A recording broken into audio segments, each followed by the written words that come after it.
Ladies and gentlemen, a kind request to everyone to settle down. Also, please keep your phones on silent mode. We are about to begin.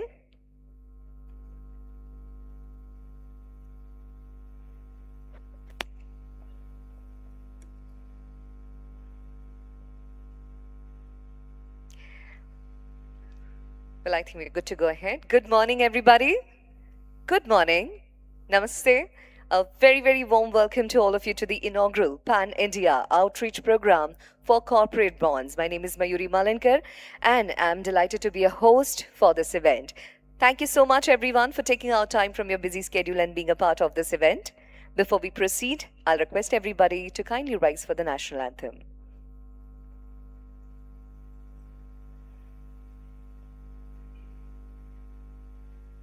जनगण मन अधिनायक जय हे भारत भाग्य विधाता पंजाब सिंध गुजरात मराठा द्राविड उत्कल बंगा विंध्य हिमाचल यमुना गंगा उच्चल जलधि तरंगा तव शुभ नामे जागे तव शुभ आशीष मांगे गाहे तव जय गाथा जन गण मंगलदायक जय हे भारत भाग्य विधाता जय हे जय हे जय हे जय जय जय जय हे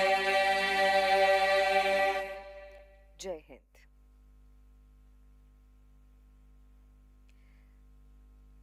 And now, ladies and gentlemen, we will begin with the inaugural proceedings with the traditional lighting of the lamp. I would like to invite our dignitaries on the stage for the same. Beginning with Shri Tuhin Kanta Pandey, a very, very warm welcome to you, sir. Please put your hands together for Shri Amarjeet Singh. A big round of applause for Shri Ashish Kumar Chauhan. I would also like to invite on the stage Shri Sundar Raman Ramamurthy.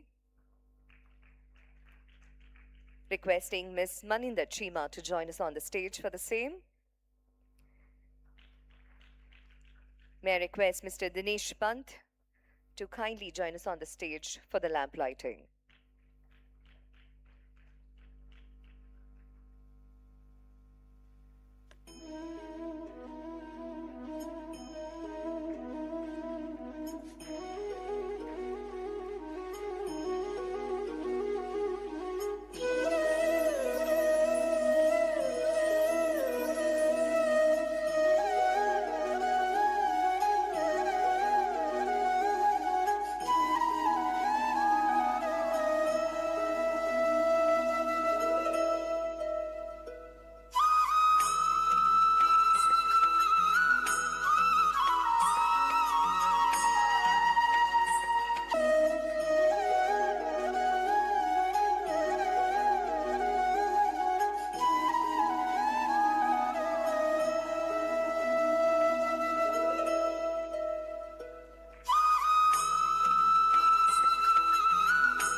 Can we take one group photo, please?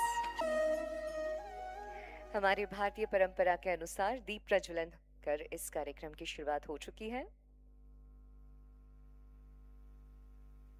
Thank you, everybody. You may now take your seat.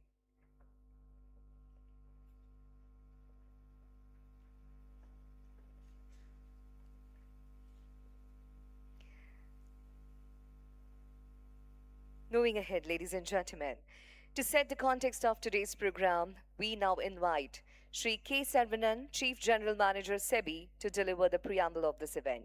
Can we please welcome him with a round of applause?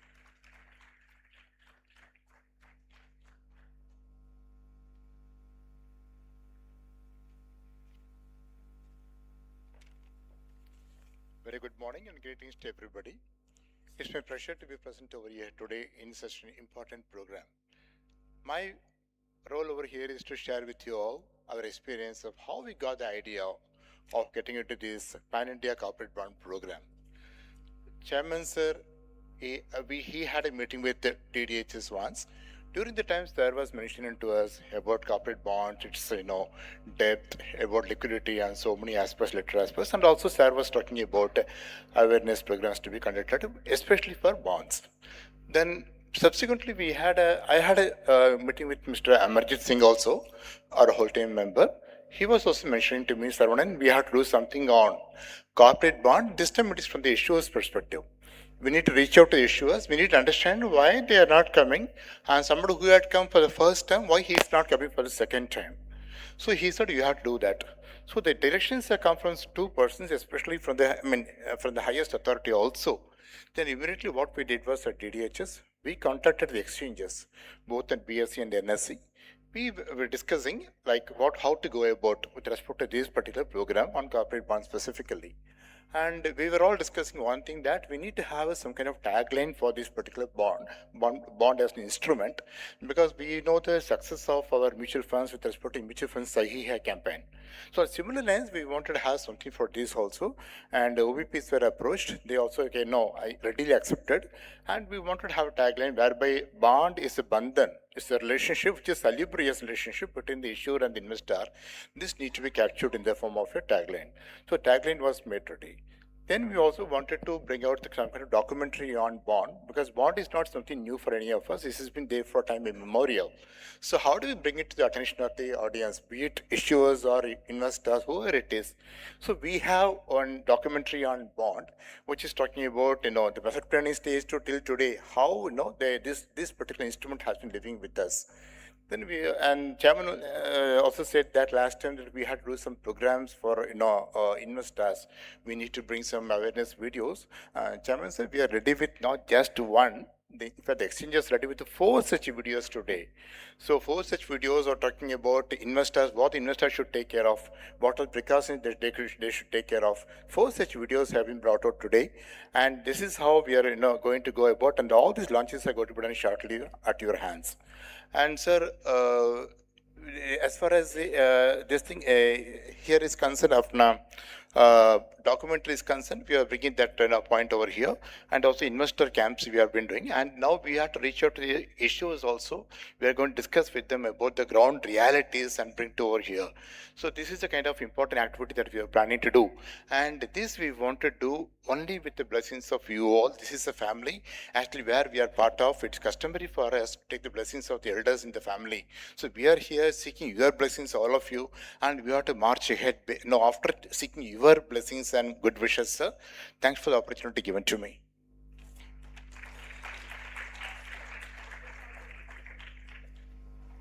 Ladies and gentlemen, I would like to invite the NSC and a BSc team on the stage along with the Sarvan and sir.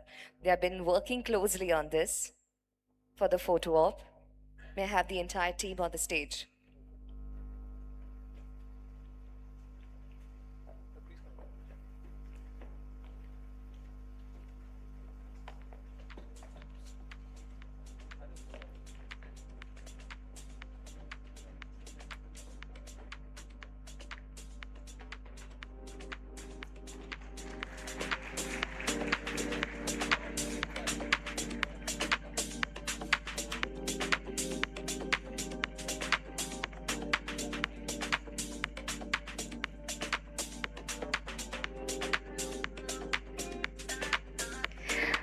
Meanwhile, I would like to thank Sri K. Sarvanan for those insightful thoughts on the sentiments and truly setting the tone for the day. So your words have brought us the right energy in this atmosphere and the positive vibes as we move ahead. Thank you once again.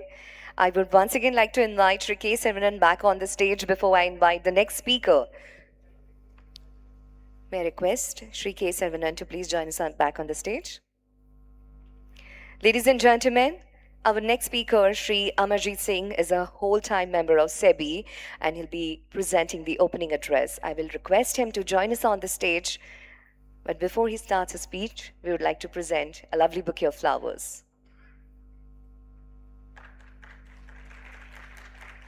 May I request Sri Sarvanan sir to please present the bouquet to Mr. Amarjit Singh, whole-time member of SEBI.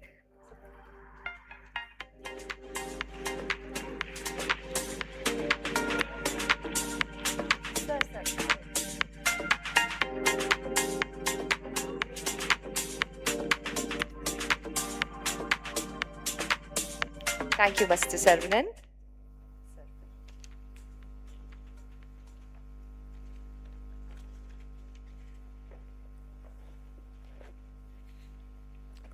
Good morning, everyone. Respected Chairman, Shri Ashish Kumar Chauhan, NSC MD, Sundar, BSc MD, other dignitaries in the audience, colleagues from SEBI, ladies and gentlemen, friends, it's indeed a pleasure for me to welcome all of you to this event. I'll begin by thanking Sarvanan and Maninder and other SEBI colleagues, and also the colleagues from BSc and NSC for putting this event together. As Sarvanan mentioned, development of corporate bond market has been a high priority for us for many years, and lately our thinking has been, can we do something different? Can we do something which we've not tried so far? As you all know, a lot of policy tweaks have been done over a number of years, but we still have a long way to go. And I'll come to that part in my formal address. So, just to add to the context which Sarvanan tried to outline, here our thinking is, can we go beyond, our policy chairs, come to the ground, come to the field, talk to the issuers, talk to the investors, talk to other stakeholders, and get a real pulse as to what is the problem, what is the root cause, why we are not seeing the kind of traction we want to see, despite, everybody has been very sincerely, not just SEBI, I must say this also, exchanges, Government of India, RBI, everyone has been very sincerely trying to make this market work. But somehow, as I said, we are not where we would like to see ourselves in this space. Let me turn to my formal remarks. While equity continues to dominate the wider public discourse, every day in almost every household, Sensex and Nifty is getting discussed today. Development of corporate bond market has been an area of high priority for a long time. A number of high-level committees, right from the days of Dr. R.H. Patil, and we had Percy Mistry committee also, then Achar Khan committee. They've delved deeper into the various issues, and subject has also figured in several budget speeches, including the latest one delivered by Honorable FM on February 1, just 3 days back. If I can talk a little bit about the announcements made in Budget 2026, they relate to market making framework, having derivatives on corporate bond indices, and we are very actively working on this, and the introduction of total return swaps on corporate bonds. All these announcements very clearly reflect the continuing focus on further development of the corporate bond market. Over the past decade, India's corporate bond market has expanded significantly. Outstanding issuances have increased from rupees 19 trillion approximately to rupees 58 trillion at the end of December 2025, which is roughly a CAGR of almost 12%. And if you look at the primary market issuance, we have a very healthy number of close to 1 lakh crore almost every month being raised through corporate bonds. The progress is encouraging, but it is equally clear, as I mentioned, that we still have a long way to go. At around 16% of GDP, the size of India's corporate bond market remains modest compared to developed economies, representing untapped potential. Just to give you some comparative perspective, some numbers from the other markets which are comparable. South Korea 79% almost of GDP, China around 38%, Malaysia around 54%. Today's outreach program is a part of SEBI's broader policy objective of developing the corporate bond market. Our intent is to engage not only with issuers, although as Sarvanan also mentioned, focuses issuers, but also with other stakeholders and encourage greater participation in market-based debt financing. And I thank stock exchanges and other stakeholders who have come together to make this event happen. I'll just focus on two aspects, some key challenges, and also briefly outline some of the main initiatives that have been taken by SEBI in the space over several years. So just to talk a little bit about the key challenges. Currently, Indian corporates are heavily reliant on bank credit, which constitutes over 56% of GDP. However, the demands of the coming decades, particularly in infrastructure, energy transition, and capital-intensive sectors, these cannot be met by bank credit alone. Therefore, that's where corporate bond market comes in. There's a need for a deeper and more vibrant corporate bond market to complement banks and diversify funding sources. At the same time, we also need to acknowledge that the corporate bond market continues, and I want to underline continues because we've been facing these issues for many years, to face a few structural challenges that need to be addressed for it to play this role at scale. The first challenge, and many of you know this, there's no news here, is of concentration. Nearly 85 to 90% of issuances are concentrated in top-rated securities, restricting access for smaller players. Second issue is liquidity in the secondary markets. Lately, we are seeing some traction. Trading volumes seem to be getting better. And just to give you some sense of that, average trading volumes in the first 6 months of financial year 26 increased to around 9,000 crore from INR 6580 crore in the previous year. There is, however, considerable scope for improvement. The third issue is participation. Retail participation remains limited, with the bulk of issuances occurring through private placements that are primarily accessible to institutional investors. And also, just to add to this, even the issuance space is dominated by NBFCs. So that also is another area. Let me very quickly mention about some of the measures taken by us before I conclude. We've taken a series of reforms aimed at improving transparency, access, and liquidity. Very clearly, these reforms aim to address the issues in both primary and secondary market. In the market infrastructure space, we've taken initiatives such as EBP, Electronic Book Building Mechanism, RFQ platform, and Limited Purpose Clearing Corporation for corporate bond repos. Measures such as reducing the face value of corporate bonds, introducing online bond platform providers are aimed at making the bond market more accessible. To talk about more recent measures that we took in our last board meeting, in order to further facilitate ease of doing business, we've recently raised the threshold for identifying HVDLEs as high value debt listed companies, which are exclusively debt listed. So there was a threshold of 1,000 crore for their identification. We've increased it to 5,000 crore. What does it mean? I mean, how does it help? So based on the current universe, as of June 30, 2025, this increase in threshold would reduce the number of entities covered under the applicability of corporate governance framework from 137 to 48. So 137 minus 48 companies don't have to comply with the stricter corporate governance requirements, and for good reasons we've done that.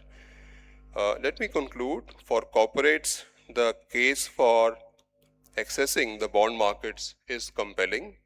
Issuance of bonds allows for diversification of funding sources and enhances resilience during credit tightening cycles.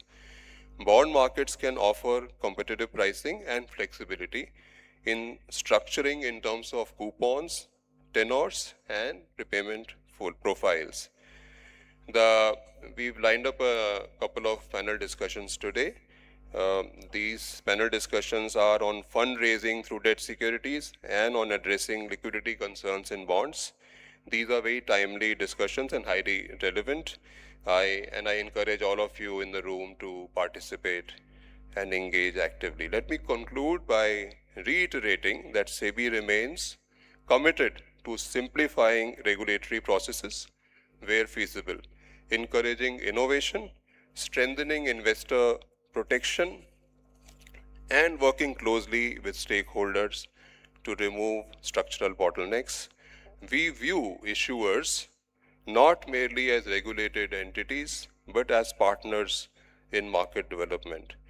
I look forward to the deliberations today, and once again, I would like to thank the teams in SEBI and NSE and BSE and others who have contributed in making this program happen today. Thank you very much.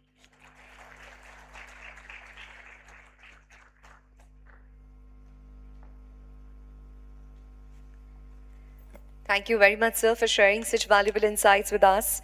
The data and the key numbers that you highlighted have given us the clear understanding of the market progress and the opportunities ahead.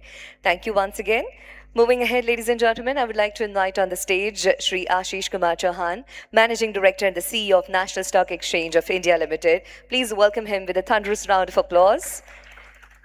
We would like to welcome Shri Ashish Kumar Chauhan with a lovely bouquet of flowers. May I request Shri Debashish Bandyopadhyay, CGM of SEBI, to kindly join us on the same.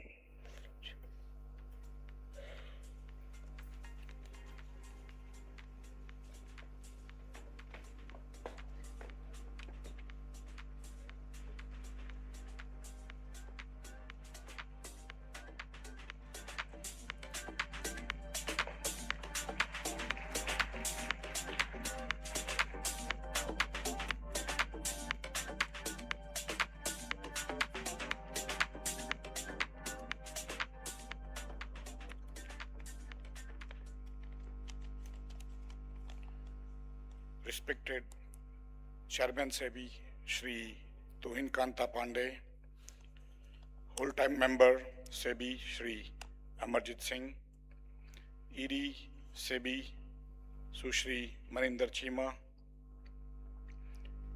Shri Sundaraman Ramamurthy, MD and CEO BSE, senior officials from SEBI, representatives from listed companies, merchant bankers, investors, and other market participants, colleagues from NSE, BSE, other market infrastructure institutions, members of the media, ladies and gentlemen. A very good morning to all of you. It's a privilege and honor to welcome you to the inaugural Pan-India Outreach Program for Corporate Bonds, a landmark initiative of SEBI. Today's program brings together issuers, intermediaries, investors, and policymakers, followed by focused discussions on debt fundraising and secondary market liquidity. For years, we have all been discussing the need to deepen the corporate bond markets.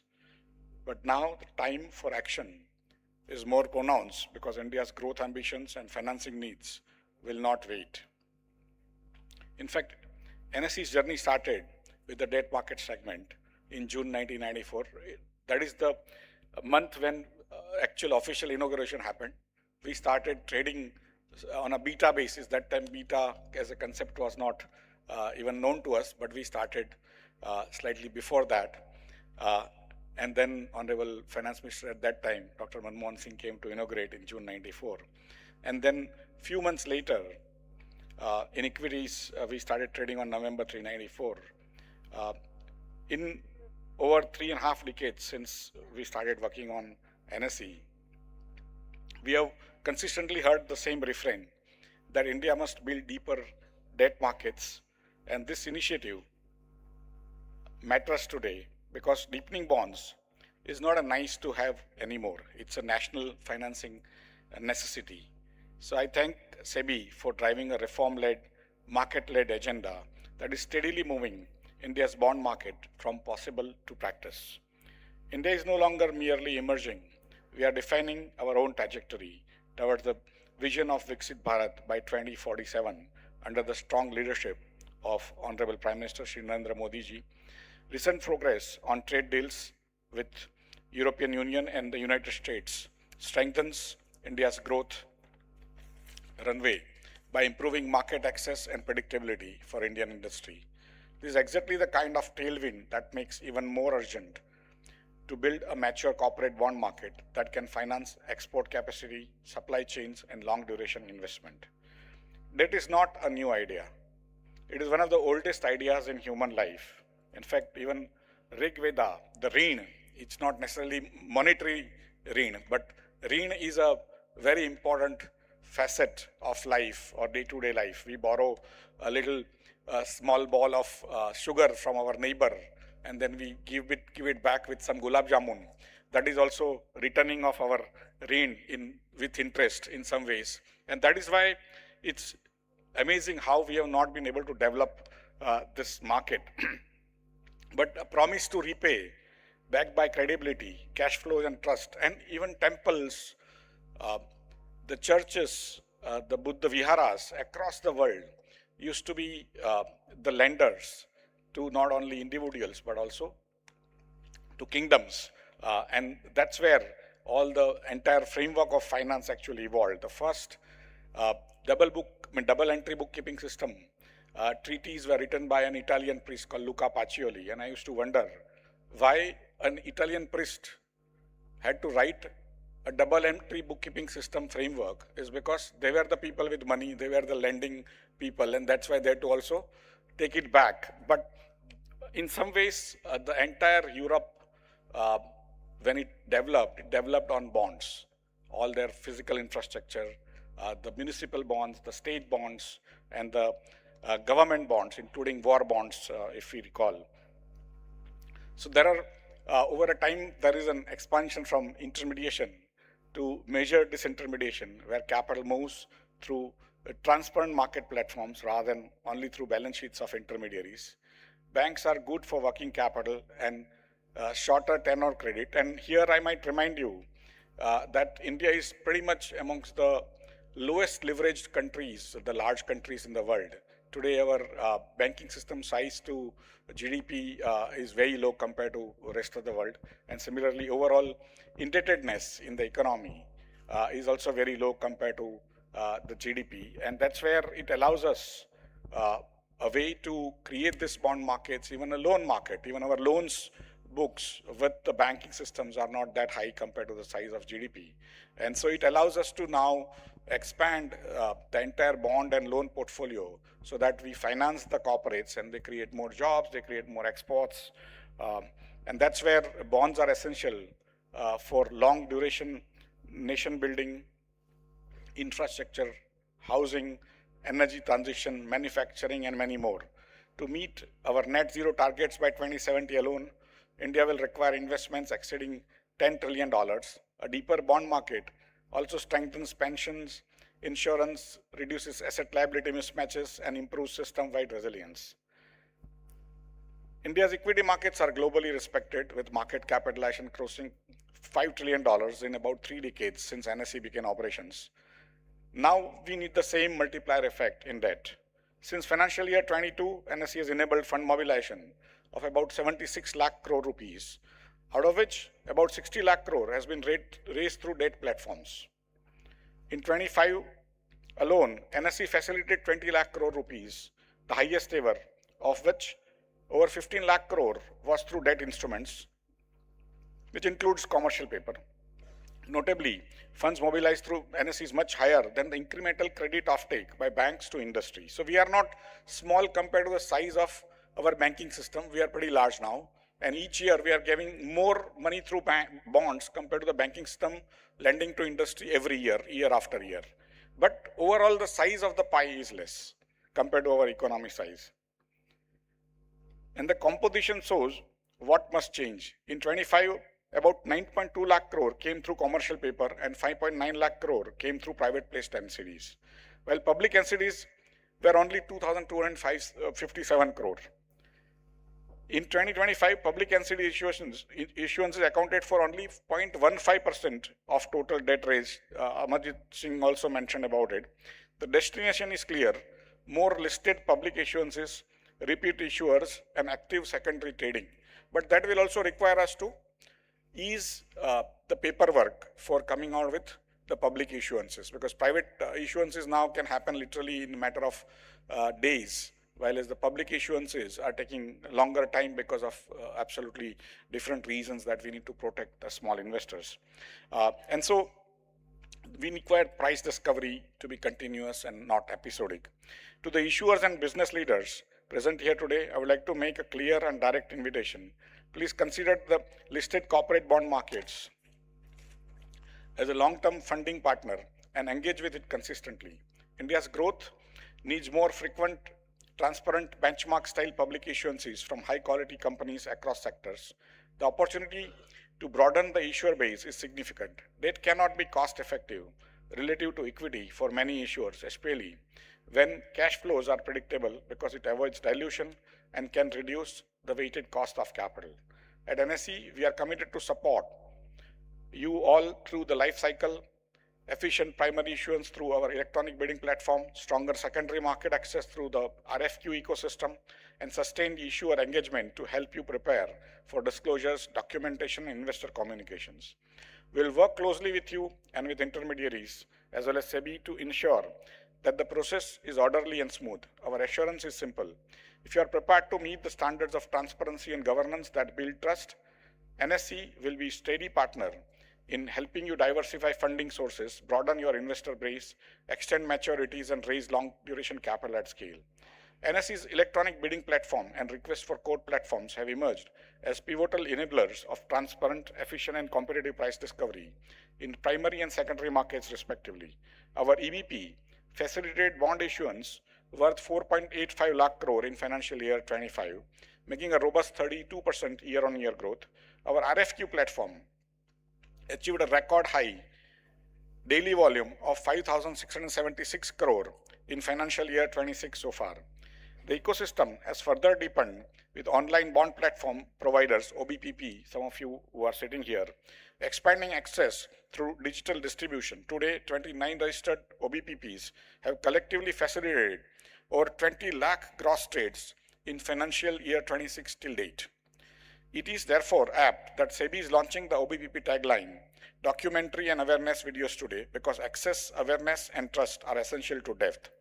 Liquidity is also broadening. The number of trades per issuer has increased from 116 in financial year 22 for the entire year to now more than 1,083 per issuer in financial year 26. Already some more time has, there are still 2 more months to go.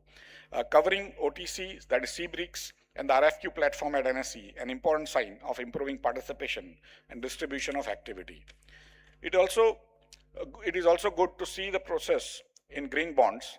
Financial year 26 has already seen a record 2,070 crore raised compared to 825 crore in financial year 25. We are building market capability through issuer-focused capacity building with partners such as IFC and the Climate Bonds Initiative, and strengthening awareness of credit enhancement and de-risking structures.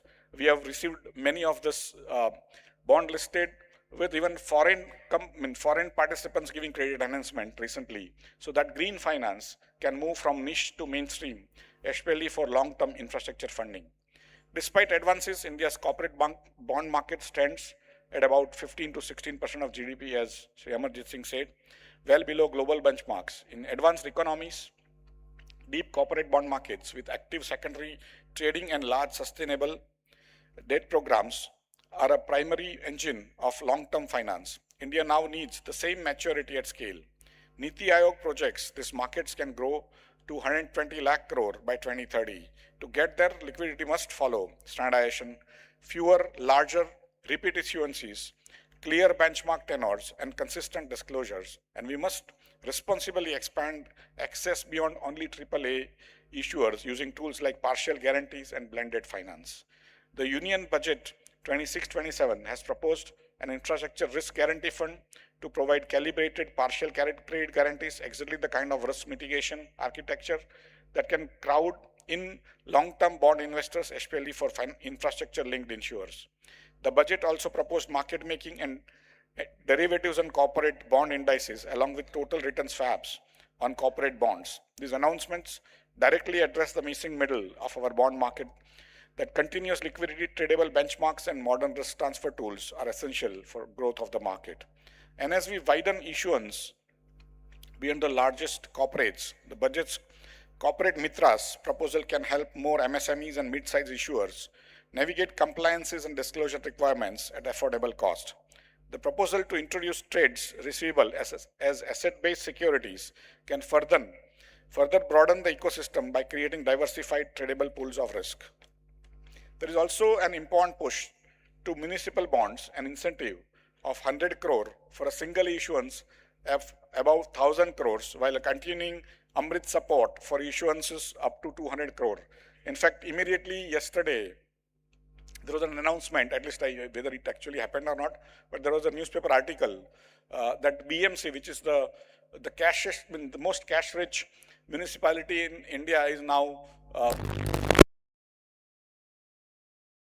which was heartening news, that immediately after the budget was announced, even the large municipalities are trying to now prepare themselves. Some of you sitting here might like to pitch your services to them. None of this progress would be possible without SEBI's leadership. My sincere appreciation for Chairman SEBI, Shri Tuhin Kanta Pandeji, and whole-time member SEBI, Shri Amarjit Singh Ji, for their sustained focus on developing India's corporate bond market through reforms that improve transparency, standardization, investor protection, and secondary market liquidity. The success of SEBI's municipal bond outreach, which led to a record 12 issuances this financial year, stands as a powerful precedent. We can do much more. The first chapter of India's capital market story was about scale. The next chapter must be about depth. Depth in debt, governance, disclosures, and above all, investor trust. If we want a truly liquid bond market, we must support three pillars: wider public issuances, active secondary trading, and continuous market making, backed by strong credit research, investor awareness, and confidence in disclosures and market integrity. Getting insurance companies to invest in long-term bonds is an absolute necessity. And somewhere, I think we will have to do much more coordination amongst the regulators to enable this. In the end, a bond is not just a security, it's a promise.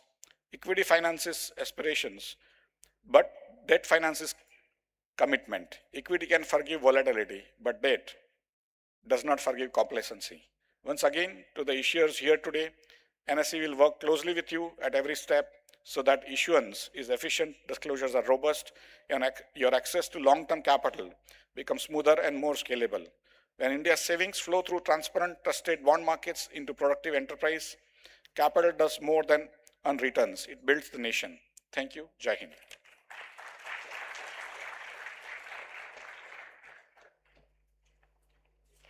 Thank you very much, sir, for sharing your valuable insights on the market development, investor confidence, and the importance of deepening the corporate bond market.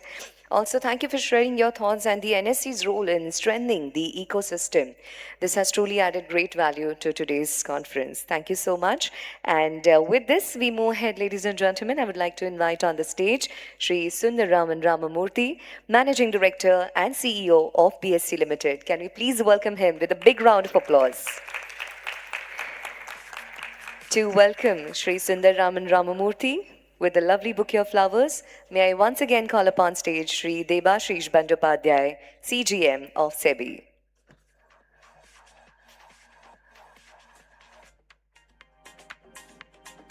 Very, very warm welcome to you, sir.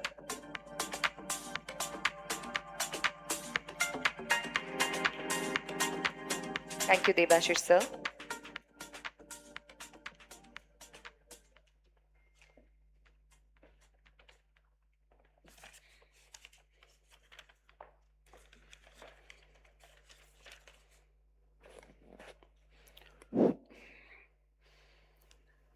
Respected Chairman SEBI,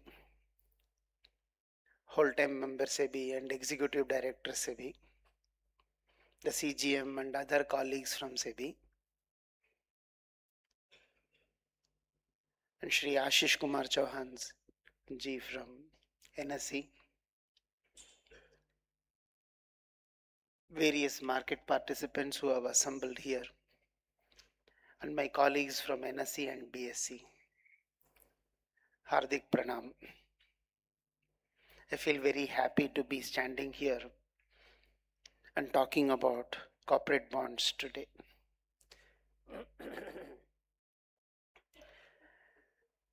Indeed, it is a great initiative, but I am having a dilemma now. What is there for me to speak? The WTM and my senior Ashish has already spoken a lot on this market. So let me pick on whatever they talked here and there and make some statements. Ashish ji talked about mention of Ren in Rigveda. What may be lesser known to us is there was a very good concept of interest and interest waiver during Vedic period. Yajurveda uses a term called kusidam. The term kusidam refers to interest, and it talks about unpaid interest and the sin arising out of not paying the interest, and tries to tell people how they can get out of that sin. It is enshrined in a mantra called Kushmanda. It's part of Krishna Yajurveda. So it was a very well developed society which talked about interest, payment of interest, non-payment, and the sin arising out of it. Under the able guidance of our Honorable Prime Minister, way towards Viksit Bharat. All tariff issues are becoming tariff advantages with lot of agreements being signed and progress being made. We are talking about a 30 trillion economy. If you are talking of a 30 trillion economy, it can't happen without capital. And all capital cannot be equity. Already it looks like we as a society, we are more oriented towards equity at this point of time, while the past appears to have been very different. Should there not be a balance? Yes, it has to be. It reduces the burden on banking. It eases the progress and growth of industries. Also, is it not a viable alternative investment instrument for many of us? It's going to give us sort of fixed returns which we can plan for, particularly people like me who are about to retire. It's a very important source of predictable return, which is very important, which is an aspect at this point of time I think needs more emphasis to the retail segment. We are talking about a 120 trillion funding gap, it was mentioned. Even if 18% of that funding gap or 15% of that funding gap were to come from retail as corporate bond subscriptions, we are talking of a big number. Our WTM sir talked about how in other markets corporate bonds are very big compared to what we have here. Yes, indeed we have grown a lot. Lot of numbers were told about how the number of transactions have grown, how the issuances have grown from a 17.5 trillion to today we are talking of 54 trillion, a CAGR of 12%.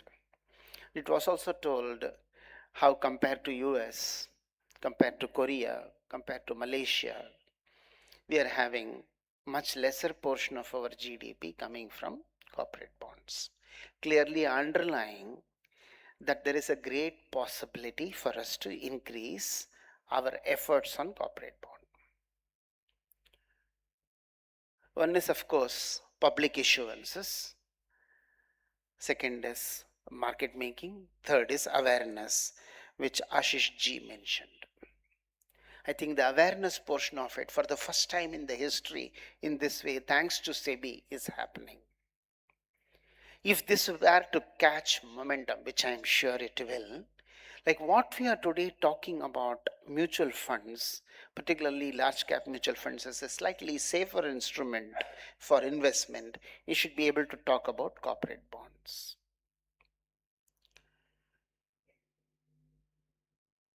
Lot of efforts from everybody's side. People are talking about today, budget announcement talks about market making, total return swaps.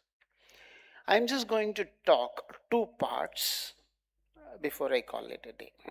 One is there is an ecosystem development required for any product to sustain its roots. For corporate bond, there are some generic ecosystems and there are specific ecosystems to us. The generic ecosystem is there should be all type of participants in the market with all types of capabilities to participate. When we talk of corporate bonds, it is an interest rate instrument. So we need to have, therefore, a very good sovereign bond curve across multiple maturities to benchmark and measure the risk arising out of a corporate bond. That is an area which is very important as an ecosystem. And when we talk of issuances, huge percentage, 80 plus, 90 plus percentage only in AA and AAA, whereas in US and all it is just 5%. There are no other instruments. Two reasons. Today institutions are all clustered and required to contribute only to these instruments, so there are no issuances. And second, if somebody were to take a risk with a BBB bond, are there ways to hedge themselves? So that is the second part of the environment. An interest rate derivative, a securitization market, probably a credit derivative actively present, not for all, but for big participants at least to play, will take care of the environment in a big way. That is generic. It can be talked about anywhere in the world. Specific is, in India, any product can succeed only with retail support. Why? The entire market microstructure is defined towards the retailer. So therefore, how do we bring him in? In that area, I think these type of efforts of awareness creation, all of us jointly going and talking to the retail investors about the importance of corporate bond in his portfolio. People always look into what is in it for me. We need to tell what is in it for the retail investor. That will help. This is from an environment perspective. I have certain thoughts on specific actions. Are they very well thought about, well analyzed? No. I'm just voicing them out as they come to my mind. Some amount of pressure works. Too much of pressure is a pain. What is the pressure I am talking about? If any corporate is depending on bank finance beyond a limit, up to this is understood, they should be required to do some minimum public issuance of corporate debt. Not minimum issuance of corporate debt, minimum public issuances of corporate debt. If any corporate is having corporate debt outstanding beyond the threshold, they should be required to have again a specified percentage of corporate debt. This is nothing new. In equities, we talk about clearly free float, minimum public shareholding. So we should probably think on those lines. Maybe today we are restricting up to AA exposure to institution. Is it time for us to think about lowering down that credit limit so that bigger issuances can happen? And already in a way, as Chairman Sir was mentioning before we all walked in, there is a limit up to which, threshold up to which there is no income tax for anybody. Some amount of corporate tax, corporate bond income there would be helpful. Should we think of to encourage, at least for a period of 3 years, some tax exemption, some minimum limit? Maybe we should think about. WTM talked about the corporate disclosures and how the burden has been reduced. I'm talking about increasing the burden. What do I mean? In case some corporate is ready to issue a triple B or a double B, maybe with a better disclosure norm, they should be permitted so that the investing public knows what they are doing and can be comfortable about it. Can we permit higher number of investors under private placement and not count the retailers within the 200 number? Can we introduce a non-competitive bidding process within the EBP setup? Say all issues with the size above 1000 crores should mandatorily access 10% of the issue size to retail investors. Can we say such something? There are quite a few thought process in this. Maybe at some point of time, all of us can sit together, somewhere discuss whether out of this 10, 20 which I have as thought in my mind, even if 5 were to materialize or 3 were to materialize, I'm sure we will be making greater progress. Point is very clear. It is no longer an option. It is a necessity that we grow this market. Not only from an economics perspective and economy perspective, from an individual perspective as well, to have a well-diversified portfolio. SEBI has made great strides in this country's capital market development, particularly in the area of equities through the investor protection programs and investor awareness creation programs. Now that we have made a beginning for replicating the same in corporate bond market, I am sure next year when we talk here, we would have crossed the 1 crore transactions which we talked about and many other limits. Thank you very much for hearing me patiently and for this opportunity given by SEBI to me. Namaskar.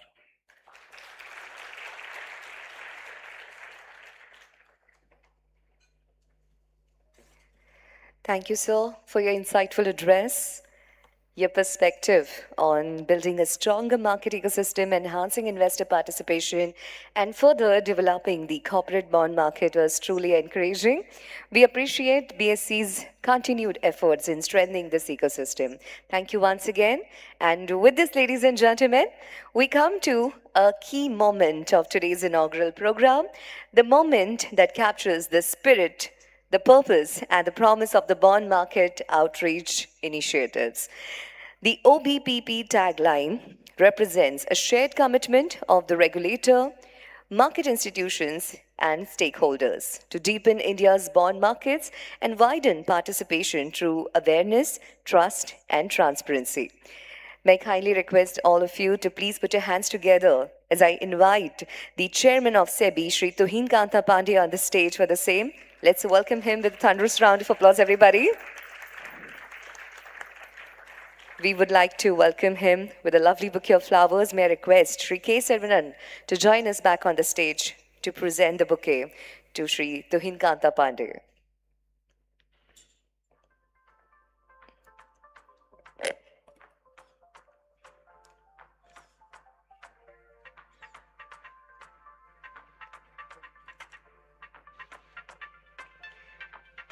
A very, very warm welcome to you, sir.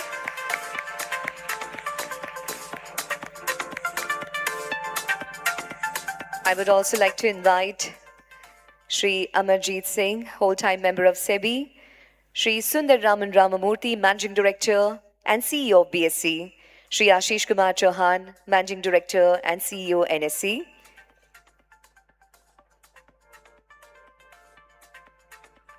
and Ms. Maninda Chima, Executive Director, SEBI. Also, I'd like to invite on the stage the representative of OBPP, Aditi Mittal. She's also a Managing Director of AK Group and a co-founder of India Bonds. A very, very warm welcome to all our dignitaries.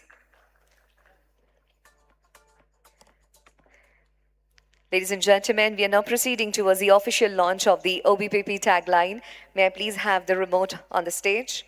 Requesting Shri Tuhin Kanta Pandey to kindly press the button on the remote to launch the tagline. Requesting the dignitaries to kindly turn towards the screen. All of you, please.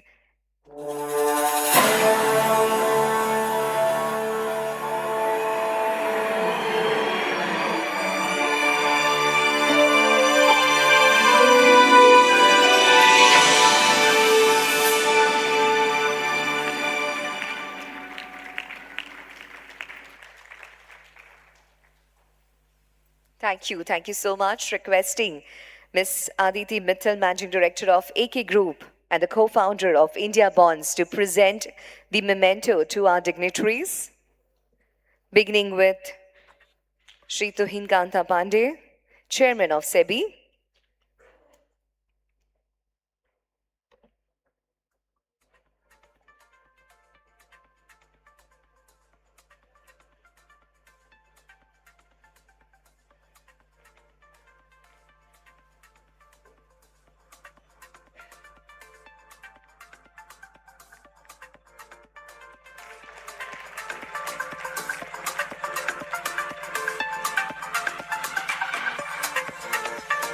May I request Ms. Aditi to present the next memento to Shri Amarjeet Singh, whole-time member SEBI.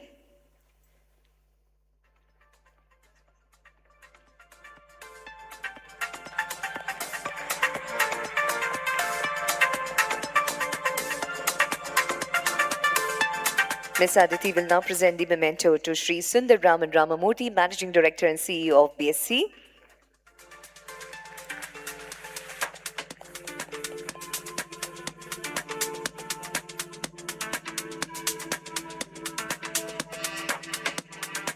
Next, we would like to present the memento to Shri Ashish Kumar Chauhan, Managing Director and CEO of NSC.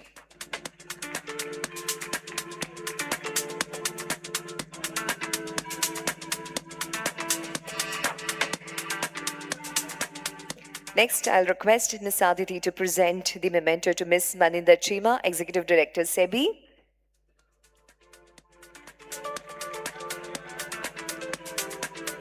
And I will request Ms. Maninder Chima to present the memento to Ms. Aditi Mittal.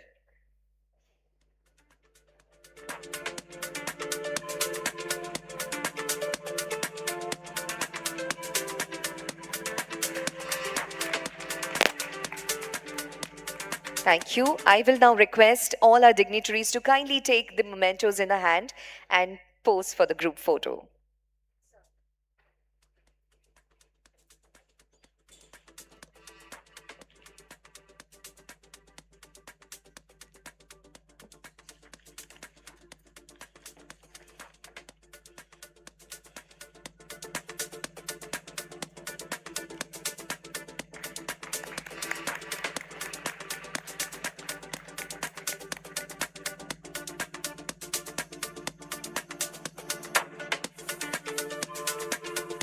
Thank you. Thank you, everybody. You may now take your seat, requesting Shri Tuhin Kanta Pandey to stay back with us on the stage to launch the documentary video highlighting the objective and the vision of the bond market outreach initiative. Can we have the remote?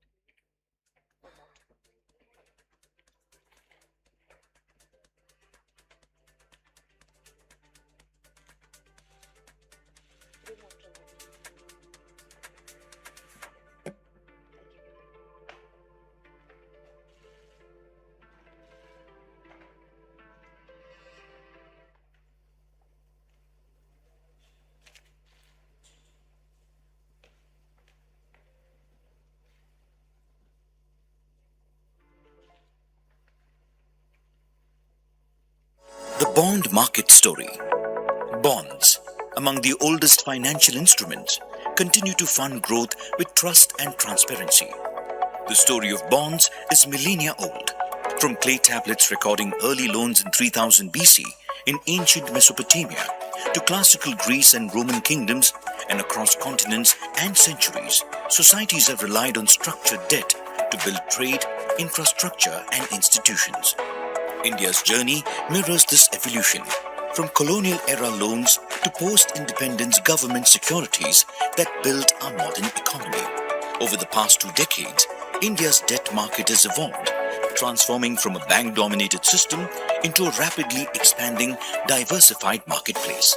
The value of corporate bonds outstanding have grown exponentially from about 17.5 trillion in FY15 to over 53 trillion in FY25, with FY25 seeing record issuances of nearly 9.9 lakh crore. At roughly 16% of India's GDP, our corporate bond market still has room to grow compared to developed economies, but the direction is clear and the momentum is real. Today, the investor base has broadened well beyond traditional institutions. Mutual funds, insurers, pension funds, NBFCs, and now a growing base of retail investors, all empowered by digital access. This increase in participation is accompanied by a broader range of issuers and instruments.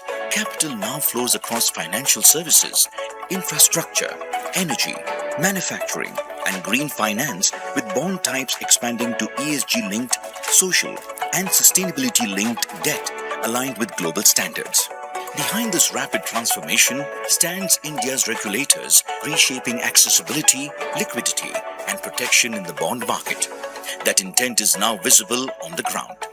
Important measures in recent times include reduction in private bond face value to 10,000, UPI-based public debt applications enabled up to 5 lakh, boosted municipal bonds via platforms, launched electronic debt bidding platform for transparent price discovery, created centralized corporate bond cash flow database, strengthened tri-party repo for liquidity efficiency, and introduced liquidity window facility for early corporate bond exit.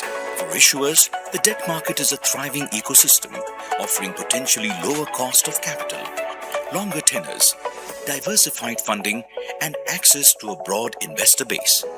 The numbers itself reflect the shift. Between FY22 and FY24, about 22 lakh crore was raised through corporate bonds, comparable to around 25 lakh crore through bank credit, signaling real depth and confidence. In truth, India's bond market is more than just a financing tool. It is the wheel of continuous growth and engine of national progress. For investors, especially those with a fixed income mindset, bonds offer predictability, stability, and meaningful diversification, turning savings into long-term security.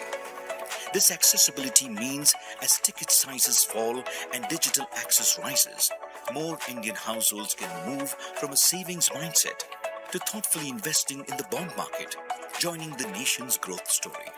A deeper bond market channels domestic savings into roads, ports, power, healthcare, and digital infrastructure, reducing dependence on foreign capital and building resilience. And as India moves towards Viksit Bharat 2047, we are poised for the next decade of growth under the able leadership of SEBI. Bonds. Ek Sashakt Bandhan.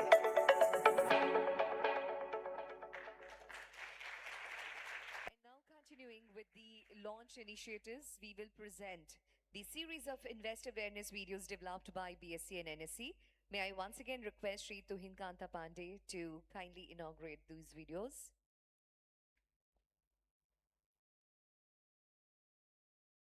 अरे यार, groceries भी इतनी महंगी हो गई। Welcome to adulthood. चलो bill split करते हैं। स्प्लिट तो हो जाएगा, पर लगता है पैसे बस आ रहे हैं और जा रहे हैं। हाँ, सिर्फ खर्च नहीं, इन्वेस्ट भी करना पड़ेगा। वही तो, इक्विटी, म्यूचुअल फंड्स के साथ ही आजकल कॉर्पोरेट बॉन्ड्स में भी काफी लोग इन्वेस्ट कर रहे हैं। वो तो करेंगे ही ना। कॉर्पोरेट बॉन्ड से फिक्स्ड इनकम जो मिलती है। तुम्हारा मतलब अश्योर्ड रिटर्न्स? नहीं, fixed income at regular intervals. और इसमें इन्वेस्ट करने से ओवरऑल पोर्टफोलियो का रिस्क भी कम होता है और डाइवर्सिफिकेशन बेनिफिट्स भी मिलते हैं। इनफैक्ट कॉर्पोरेट बॉन्ड होल्डर्स को शेयर होल्डर्स के कंपैरिजन में प्रायोरिटी मिलती है अगर कंपनी डिसॉल्व या बैंड हो जाए। और इसके रिस्क्स? देखो, हर एसेट की तरह कॉर्पोरेट बॉन्ड्स में भी रिस्क्स तो हैं। जैसे अगर कंपनी की फाइनेंशियल कंडीशन सही नहीं है तो तुम्हें फाइनेंशियल लॉस भी हो सकता है। इसे अवॉइड करने के लिए बॉन्ड इशुअर की रेटिंग चेक करो। जैसे खाना ऑर्डर करने से पहले रेस्टोरेंट की रेटिंग चेक करते हैं? बिल्कुल। इसके साथ ही लिक्विडिटी रिस्क भी देखो। क्योंकि कुछ कॉर्पोरेट बॉन्ड्स इजीली नहीं बिकते, तो उन्हें बेचने के लिए प्राइस के साथ कॉम्प्रोमाइज करना पड़ सकता है। और जब मार्केट में इंटरेस्ट रेट्स बढ़ते हैं तो पुराने कॉर्पोरेट बॉन्ड्स जिनका इंटरेस्ट कम है उनकी वैल्यू गिर जाती है, तो ऐसे में तुम उन्हें सेल नहीं कर पाओगे। मतलब कॉर्पोरेट बॉन्ड्स लेने से पहले इन रिस्क्स का ध्यान रखना है। बिल्कुल, प्रोडक्ट कोई भी हो, इन्वेस्ट हमेशा सोच समझ के करना चाहिए।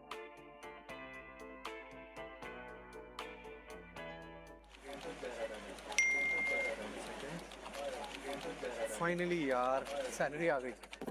सोच रहा हूँ इस बार थोड़ा ढंग से इन्वेस्ट करूँ। ग्रेट आइडिया यार, तो क्या सोचा है? देख ऑप्शंस तो काफी हैं, equity, mutual funds, fixed income investment, पर क्योंकि I am looking for a product with a relatively predictable income, fix return वाले किसी ऑप्शन में इन्वेस्ट करने की सोच रहा हूँ। तो किसी फिक्स्ड इनकम इंस्ट्रूमेंट में इन्वेस्ट कर, जैसे कि बॉन्ड्स।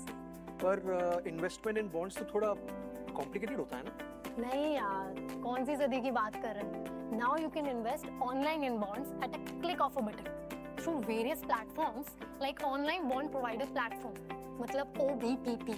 यहाँ पे तुझे variety of bonds मिलेंगे to invest, including corporate bonds, government bonds, PSU bonds, and other fixed income options.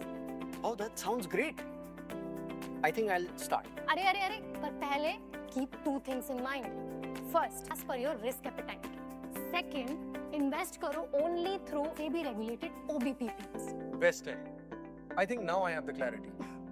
Bond एक सशक्त बंधन है, इसमें अपने प्रोफाइल और चॉइस के हिसाब से इन्वेस्ट करो।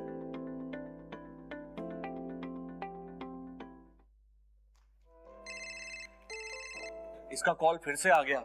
क्या हुआ? जब से कॉर्पोरेट बॉन्ड्स लेने का सोचा है ना, तब से अलग अलग लोग कॉल कर रहे हैं। समझ नहीं आ रहा क्या करूं। देखो, कॉर्पोरेट बॉन्ड्स लेने से पहले कुछ चीजें इंश्योर करनी होती हैं। जैसे सबसे पहले ये कंफर्म करो कि कॉर्पोरेट बॉन्ड का रिस्क लेवल क्लियरली एक्सप्लेन्ड हो। फिर डिसीजन लेने से पहले प्रॉपर टाइम लो। अगर कोई जल्दी डिसाइड करने का प्रेशर डाले तो थोड़ा रुकना बेटर होता है। इसके साथ ही इन्वेस्ट करने से पहले फीस, चार्जेस और एग्जिट के टर्म्स क्लियरली समझ लो। लास्ट में ये भी देखो कि रिकमेंडेशंस तुम्हारी इनकम, गोल्स और रिस्क एपेटाइट के हिसाब से है या नहीं। अच्छा, मतलब ये सब चीजें पहले से चेक करनी पड़ेगी। बिल्कुल, कॉर्पोरेट बॉन्ड्स लेने से पहले डिटेल्स लो, रेटिंग चेक करो और बिना प्रेशर के डिसाइड करो। हाँ, चलो अब कॉर्पोरेट बॉन्ड्स में इन्वेस्ट करते हैं।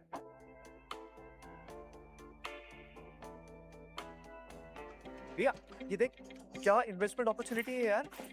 क्या अपॉर्चुनिटी बताएगा भी? किसी ऐसे वैसे सेबी अनरजिस्टर्ड प्रोडक्ट में मत इन्वेस्ट कर देना बस। तू भी ना, कॉर्पोरेट बॉन्ड्स हैं, 20% रिटर्न्स गारंटीड। तू ये देख, ऐड पे भी लिखा, download this app and get the fix safe thing. 20% fixed income और वो भी सेफ। हाँ, ऊपर से मैसेज पॉपअप भी आ रहा है, limited time offer, invest fast. मतलब पूरा यूनिवर्स मुझसे यस कह रहा है। खुद से मैंने कितनी बार कहा है, no investment is completely risk free, और ये तो सुनने में मुझे वैसे हाई रिस्क इन्वेस्टमेंट लग रहा है। अपना रिस्क प्रोफाइल समझ के इन्वेस्ट करना। हाई रिस्क इन्वेस्टमेंट तुझे क्यों लग रहा है? सब ठीक तो लग रहा है यार, मुझे तो ऐप भी जेन्युइन लग रहा है ना। अरे ऐप के लुक के बहकावे में मत आ। Let me show you how to spot these scams. See, the golden rule is to verify the platform, यानी सेबी रजिस्टर्ड है भी या नहीं। वो कैसे? देख, सबसे पहले visit SEBI's official website, click on intermediaries और मार्केट इंफ्रास्ट्रक्चर इंस्टीट्यूशंस। फिर you can check the name of the platform on the recognized intermediaries section or online bond platform provider section. Okay? Then look for the registration code and confirm if they are registered with any stock exchange. और ये high risk क्यों लगा? Not all the bonds are same rule. They differ in terms of risk based on ratings. Higher returns can mean low ratings, which can also mean higher risk. ओह, और by the way, ये तो unregistered निकला, नाम ही नहीं है list में। बच गया। मैंने तो ऑलरेडी गोवा के प्लान्स इमेजिन कर लिए थे। नेक्स्ट टाइम किसी भी बॉन्ड या फिक्स्ड इनकम इन्वेस्टमेंट्स में इन्वेस्ट करने से पहले just remember to verify the platform on SEBI website. Pause, verify and then invest.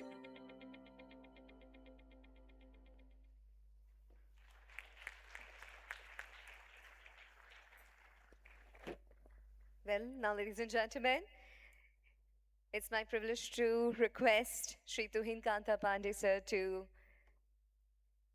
deliver the inaugural address. Can we please have a big round of applause for him, everybody? Over to you, sir.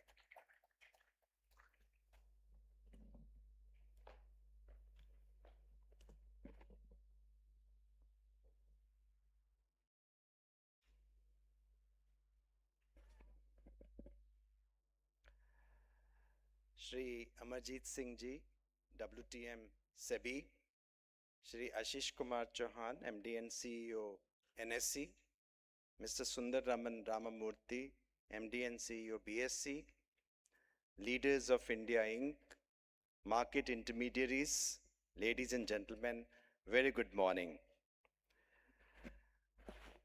So today we are bonding on bonds.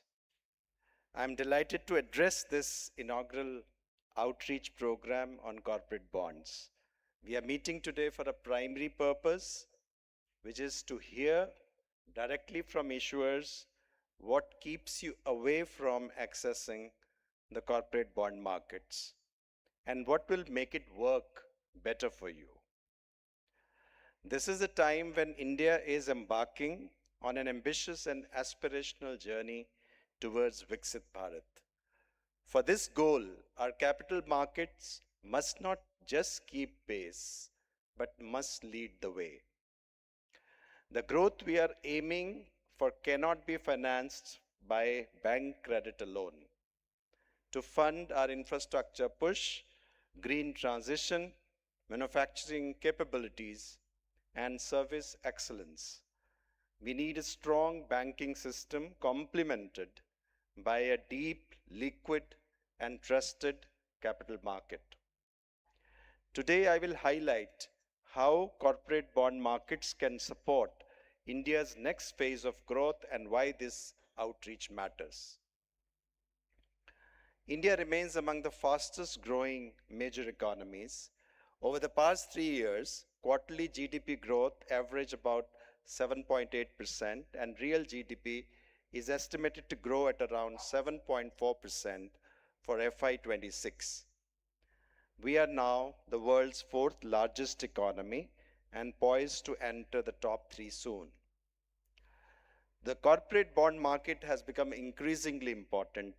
My previous speakers have spoken a lot about it, but at the risk of repetition, I would also narrate certain facts.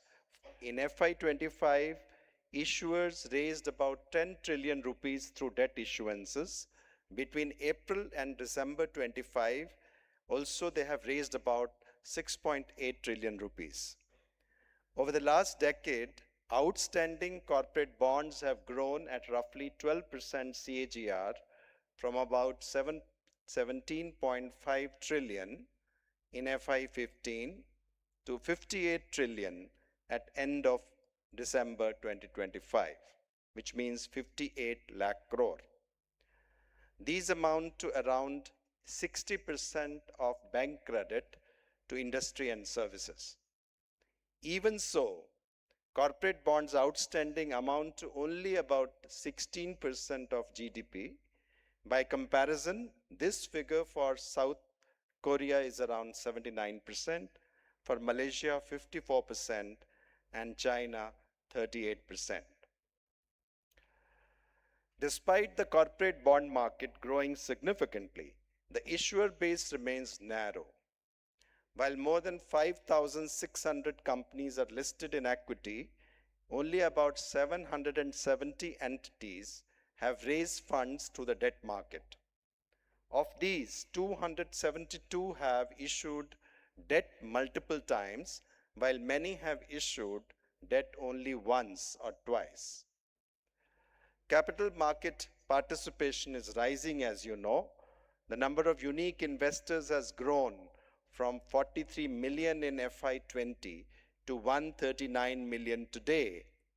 Yet, SEBI's investor survey shows awareness of corporate bonds as an investment product is only about 10%, well below deposits, insurance, and small savings.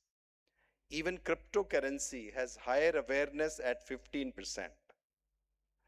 A well-developed corporate bond market gives corporates an alternative to bank borrowing, especially for long-term funding. It diversifies risks beyond the banking system and can help bring down cost of capital for corporates. For retail investors, corporate bonds offer portfolio diversification beyond equities and bank deposits. Access through regulated products and platforms can help households participate in fixed income securities with clear disclosures and stronger investment protection. So the question is not whether India needs a deeper bond market. It does. The question is, why are many capable issuers still not choosing this route to raise debt? The current market structure is heavily skewed towards highly rated issuers who account for 85 to 90% of all bond issuances. Additionally, nearly 60% of the funds raised are by financial institutions rather than a diverse range of industries. This concentration limits the choice available to investors and restricts fair price discovery across different sectors of the economy. The secondary market remains shallow because institutional investors follow a buy and hold approach rather than active trading. This is compounded by the dominance of private placements, which can reduce transparency and make it harder for smaller issuers to access the market. Retail participation in corporate bonds remains extremely low, nothing as compared to equity markets. But these are only the visible symptoms. This outreach is meant to decipher the practical reasons, cost, time, documentation, ratings, investor feedback, disclosure expectations, listing frictions, and post-issuance obligations that influence your choices, means the choices of the issuers. SEBI's approach is optimum regulation. Fewer, smarter rules that ease doing business without compromising market integrity. Let me briefly highlight some measures taken to strengthen the bond markets, and they have also been in the video that you had. That the minimum investment threshold has been reduced from 1 lakh to 10,000 to widen retail access. Online bond platform providers enabled to facilitate online bond transactions. Issuers permitted to offer incentives, additional interest, or an issue price discount to specified investor categories. On the developmental side, as you know, we have looked at market infrastructure enhancements such as electronic book provider and request for quote platforms. NSE chairman, CEO spoke about them. Also, BSC CEO also mentioned about several enablers that can be brought in further. A limited purpose clearing corporation has been brought in for repos in corporate bonds. This was done launched in January 26. It cleared trades worth 770 billion rupees.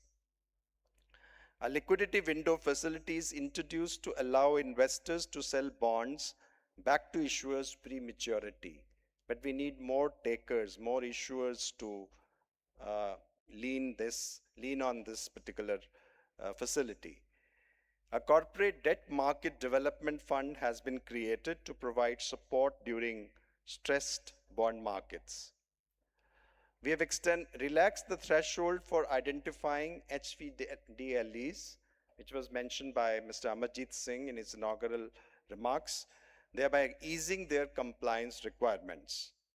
Collectively, these measures are deepening the primary and secondary markets and building the foundation for a larger, more liquid corporate bond markets. So what's the way ahead? The way ahead is a shared responsibility for all of us. Regulation alone cannot build a market.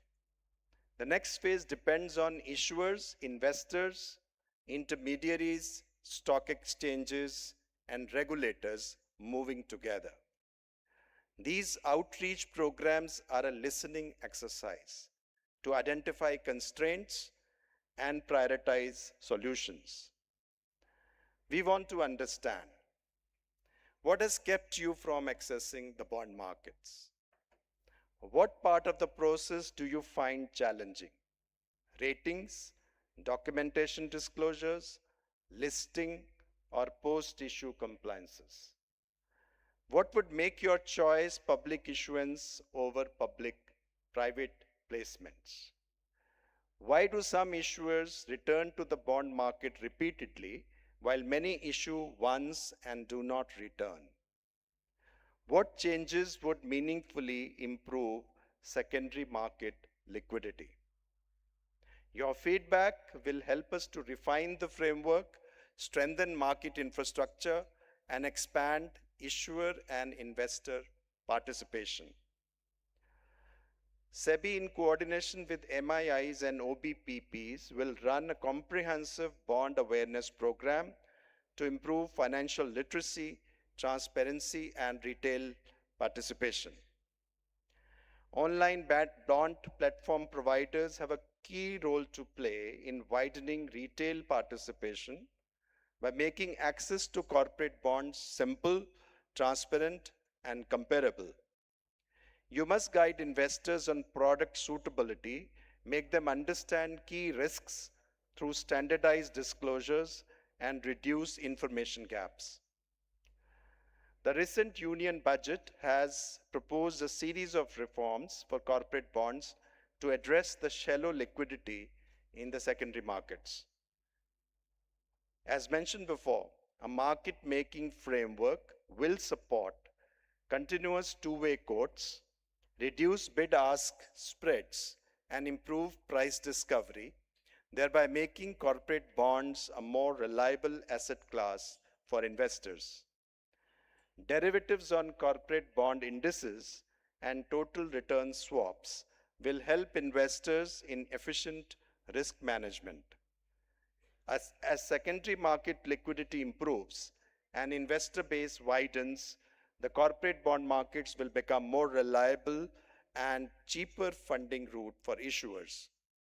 We look forward to engaging with all stakeholders to implement these proposals. In conclusion, I invite you to use these outreach programs to share your views with us. Please share not only what is difficult, but also what would make the bond route easier, faster, and more predictable. Our aim is simple: to make corporate bonds a mainstream funding option and an investment avenue for all classes of investors, not a niche option used by a few. Let us work together to bring more issuers to the bond market, provide more options for investors, and support India's growth story. Thank you. Jai Hind.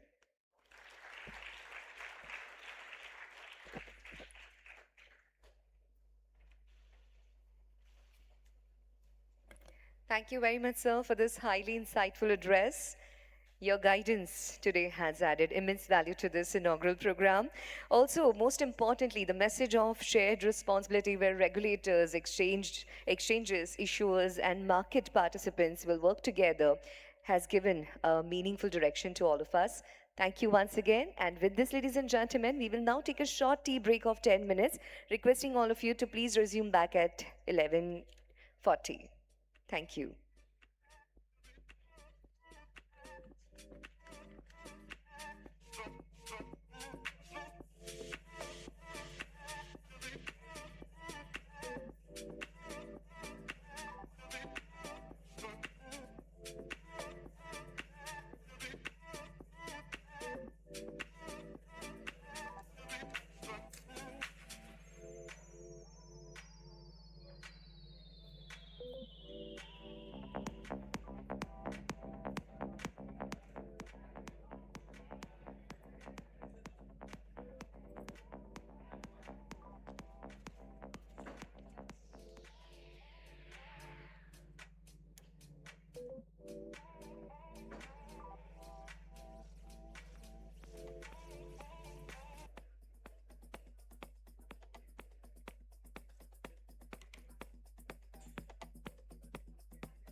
Hey, hey, check, hey.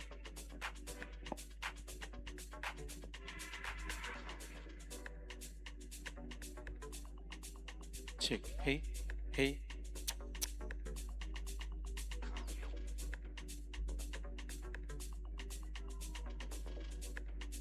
Check, hey, hey, hey. Check. Hey, hey, hey.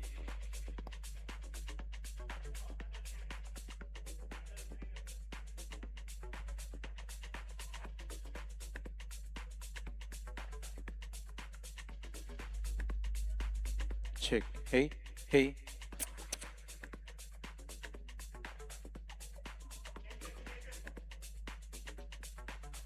Check, hey, hey, hey, hey. Check.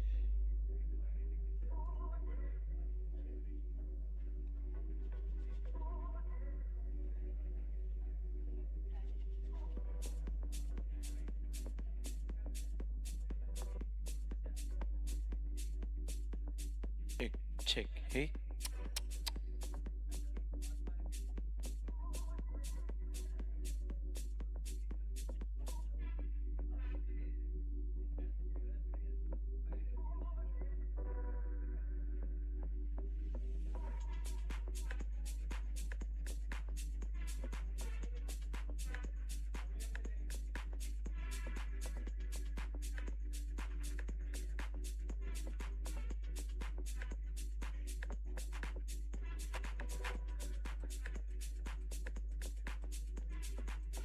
Check, hey.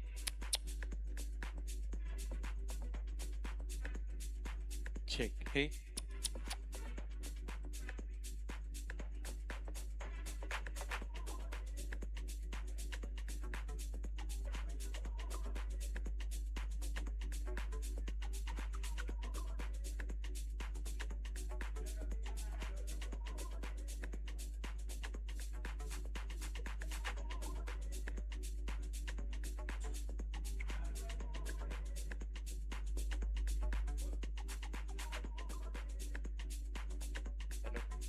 hello,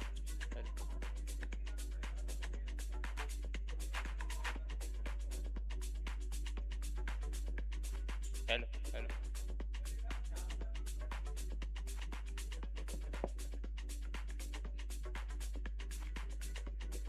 hello, hello, hello, hello, hello, hello.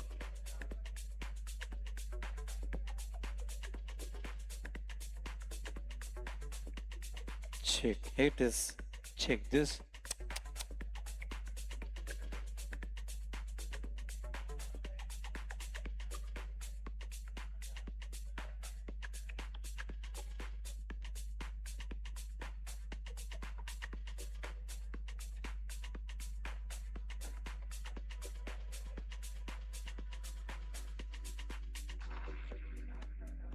Hello, hello, hello, hello, hello.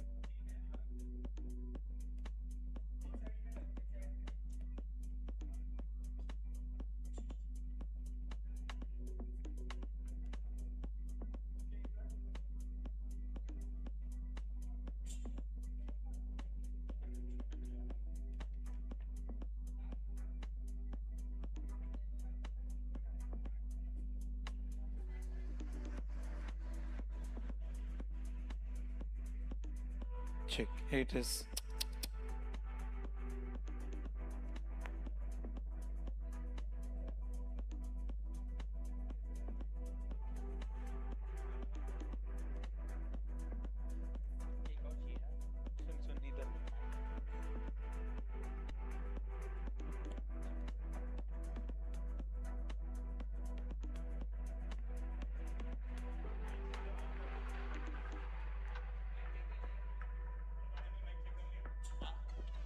Check, check. Hey.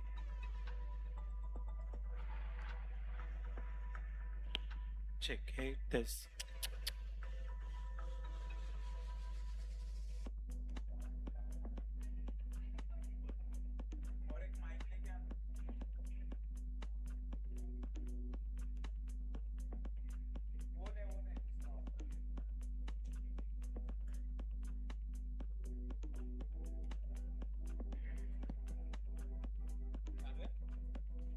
Check. Hey, this. Check. Hey.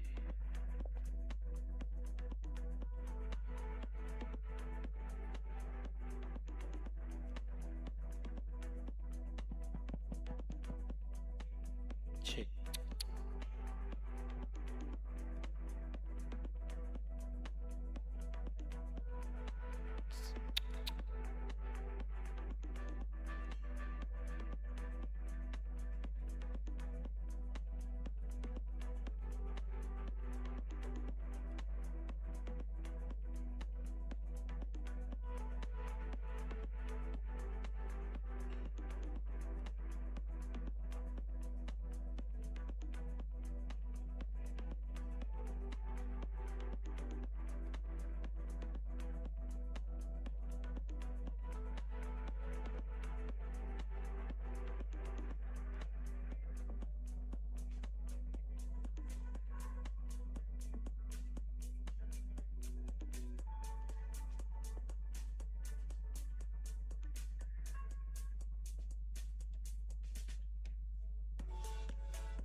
Check. Hey, this.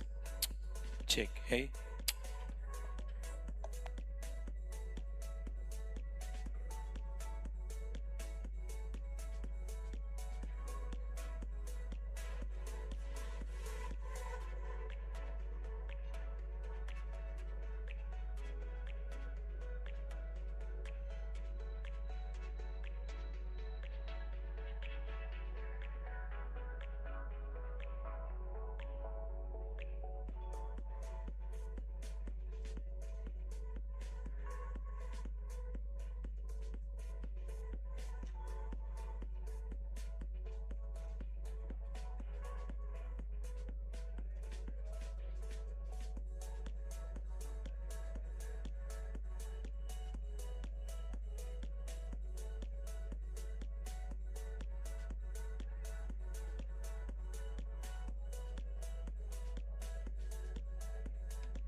Check test. Ladies and gentlemen, requesting everyone to join us back. You can take the cup of your coffee, tea inside, settle down as we're about to begin with the panel discussions.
Ladies and gentlemen, may I please request all of you to join us back.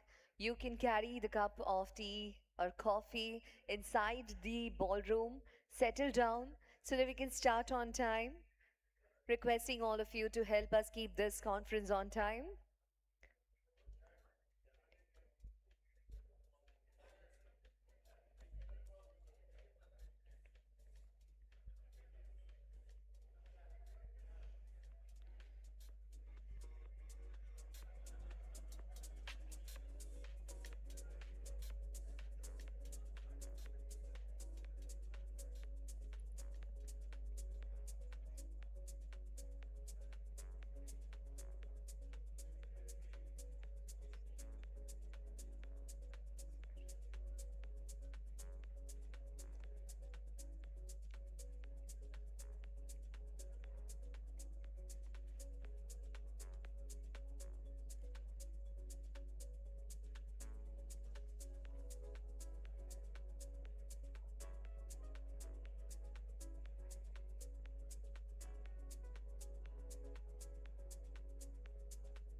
Ladies and gentlemen, it's 11:53.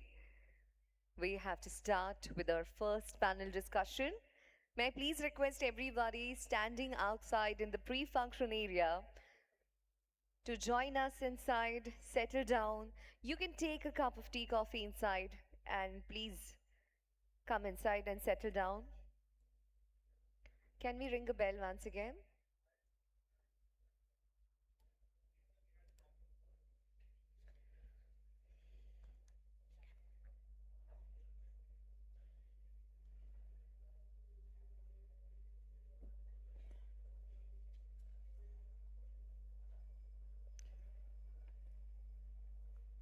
Meanwhile, I would just like to check if all the panel members are here. Avni? All panel members are here?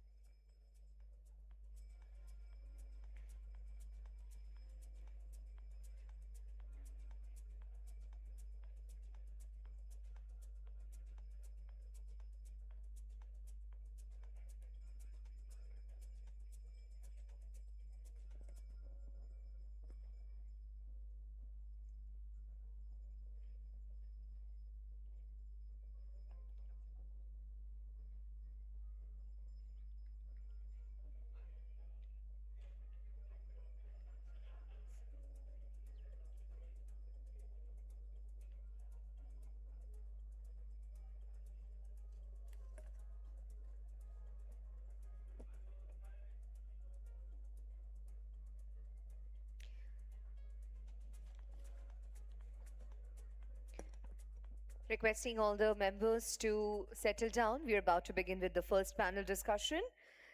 The topic of this panel discussion is the fundraising avenues through debt securities. I would like to invite on the stage our panel members, beginning with Mr. Dinesh Pant, Managing Director, LIC of India. He brings over 35 years of leadership across insurance, investment, actuarial strategy, and risk management.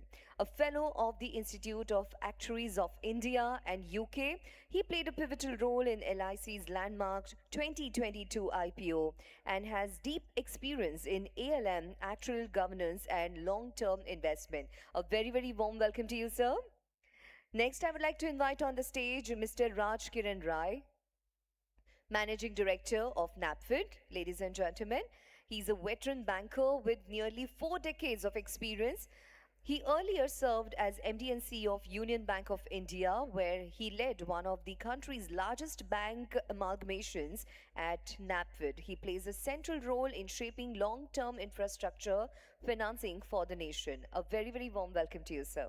Next, I would like to invite on the stage Mr. Virendra Bansal, Managing Director and CEO of SBI Caps.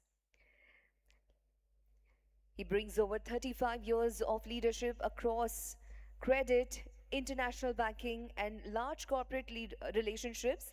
He has previously served as SBI's country head for the US, CEO of SBI New York branch, and vice chairman of SBI California, and has handled multi-billion-dollar corporate exposures in India.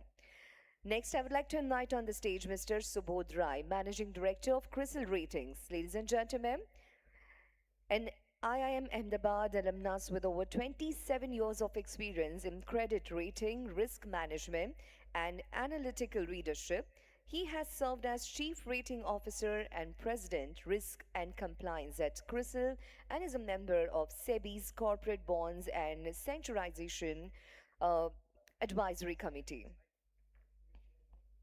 Next, I would like to invite on the stage Mr. Gaurav Kumar, founder and CEO of UB Group.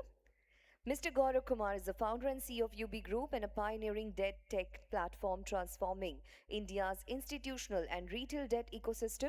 With over 18 years of experience in structured finance and fintech, he has built UB into a platform facilitating over 1,40,000 crores in debt volumes, connecting 17,000 enterprises and 6,200 lenders. And now I'd like to invite on the stage our moderator for this panel, Ms. Maninder Chima, Executive Director, SEBI. She brings over 26 years of regulatory leadership across market regulation, investment management, corporate debt markets, surveillance, enforcement, and international affairs. She has represented SEBI in several RBI, ASCO working groups. A very, very warm welcome to you, ma'am, and over to you.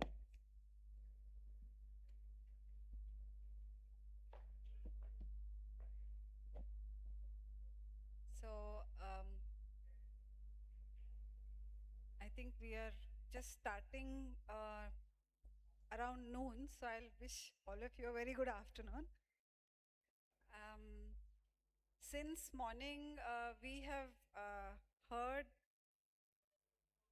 some very profound and deep thoughts, and also heard a lot of facts on corporate bonds. And drawing from whatever we have heard in the morning, we will proceed straight away to this discussion with a few observations. Our bond markets have grown, but they are dominated by the financial sector, NBFCs and other entities, insurance companies, REITs, in which. So, and the corporate borrowers, whoever are there, tend to be largely AAA rated. So the challenge we are facing when we are wanting to expand the bond markets is to go beyond these set of issuers who repeatedly come to the bond market and who have been expanding it as the demand for finance has grown in the country.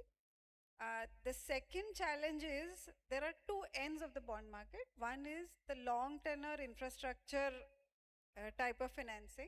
So where the tenor is very large and the expectation is more from institutional investors. And then there is the other end of the market, which is shorter tenure, where people are willing to take a higher risk, but for a shorter period. And this is where we hopefully expect corporates to come in to tap the bond markets. But the question which I want to place before the panel members is, what is in it for corporates to come to the bond markets? Why should they come, and what are the challenges they face? And the perspectives will vary based on the type of issuer which is going to come. And so I'll start. I think I should start first from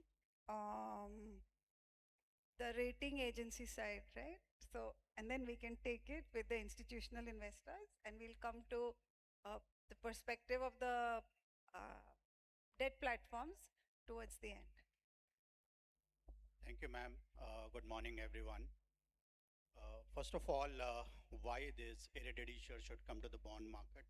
Very relevant question. I think there are multiple advantages for them. First and foremost is diversification in terms of resource raising. What we have seen in the past is that there may be time when bank may also come under stress. I remember a time when good number of banks were under prompt corrective action. If you are diversified, if you're not able to raise funds in the bank, bond market is there. So it's very important that you're present in the bond market. And it also in a way gives pricing advantage, because there are times when bond may be very competitive. There are times when banks may be offering very competitive rate. If you're already present in both the markets, you'll be able to ensure that you're getting optimal interest rate. So that's very important. Another thing that I have noticed is that in general, the transmission of interest rate in bond market is much faster compared to banks. So that is another benefit that can be reaped. And if you're one of those frequent issuers in the market understand you well, they trust your governance. We see the interest rate on the bonds for a particular issuer keeps on coming down and goes closer to the market pricing. So these are the benefits a bond market, a rated issuer can get if they access bond market. Challenges, if you ask me, ma'am, there are a big challenges. Of course, we have investors here. I think many of the investors for multiple regions, that they are not investing much in A-rated papers. If I look at long-term, patient capital, whether it is pension funds or if it is insurance, there are regulatory caps that is there, which is hindering. If I look at mutual funds, somewhere, they have not come down the curve. So that is a challenge that we see from investor side. But if you look at overall pool, ma'am, I mean, just talking about CRISIL, we rate around 1,300 plus A-rated companies. And just to give you a flavor about their credit strength, if you look at median interest coverage for these entities, it is around 8 to 9 times, which is material and substantial. If you look at the leverage, which is essentially debt equity ratio, it is around 0.3 times. It means these companies are very well capitalized. And we also track their performance during the COVID to see what kind of pressure they see. And we realized there's hardly any downgrade. They were very, very resilient corporates. Their performance was great. So I think this can be a great opportunity for the investors if they start looking at A-rated companies. Thank you, Mr. Rai. Now I ask Mr. Virendra Bansal from SBI Caps to give his perspective on why should an investor come to the corporate bond markets? Why should an issuer come to the corporate bond markets? So Mr. Rai has covered a few things. One more thing which is very important in bond market is that today you are fixing your interest liability. In bank loans, it varies. So let's say you are taking a 10-year kind of a loan or a bond. So bank interest rates will move. They'll be linked to some external benchmark or internal benchmark. Whereas in case of bond, your costing is fixed today itself. So when you are doing the IRR for your project, you can build in the interest cost straight away upfront. So you know exactly what you are getting into. Second advantage is it can be more structured. You could say, I'll pay quarterly interest, I'll pay annual interest, or I'm going to redeem some portion every 3-4 years, or I'm going to redeem at maturity. So all that, depending on the cash flow from your projects, you could structure the repayment schedule as well. It's a huge flexibility which gives to the issuer as compared to bank loans.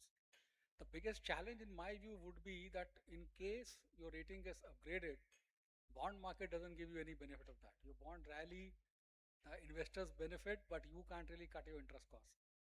If you want to buy it back, if it is permitted, or to make whole, so the cost for you remains the same.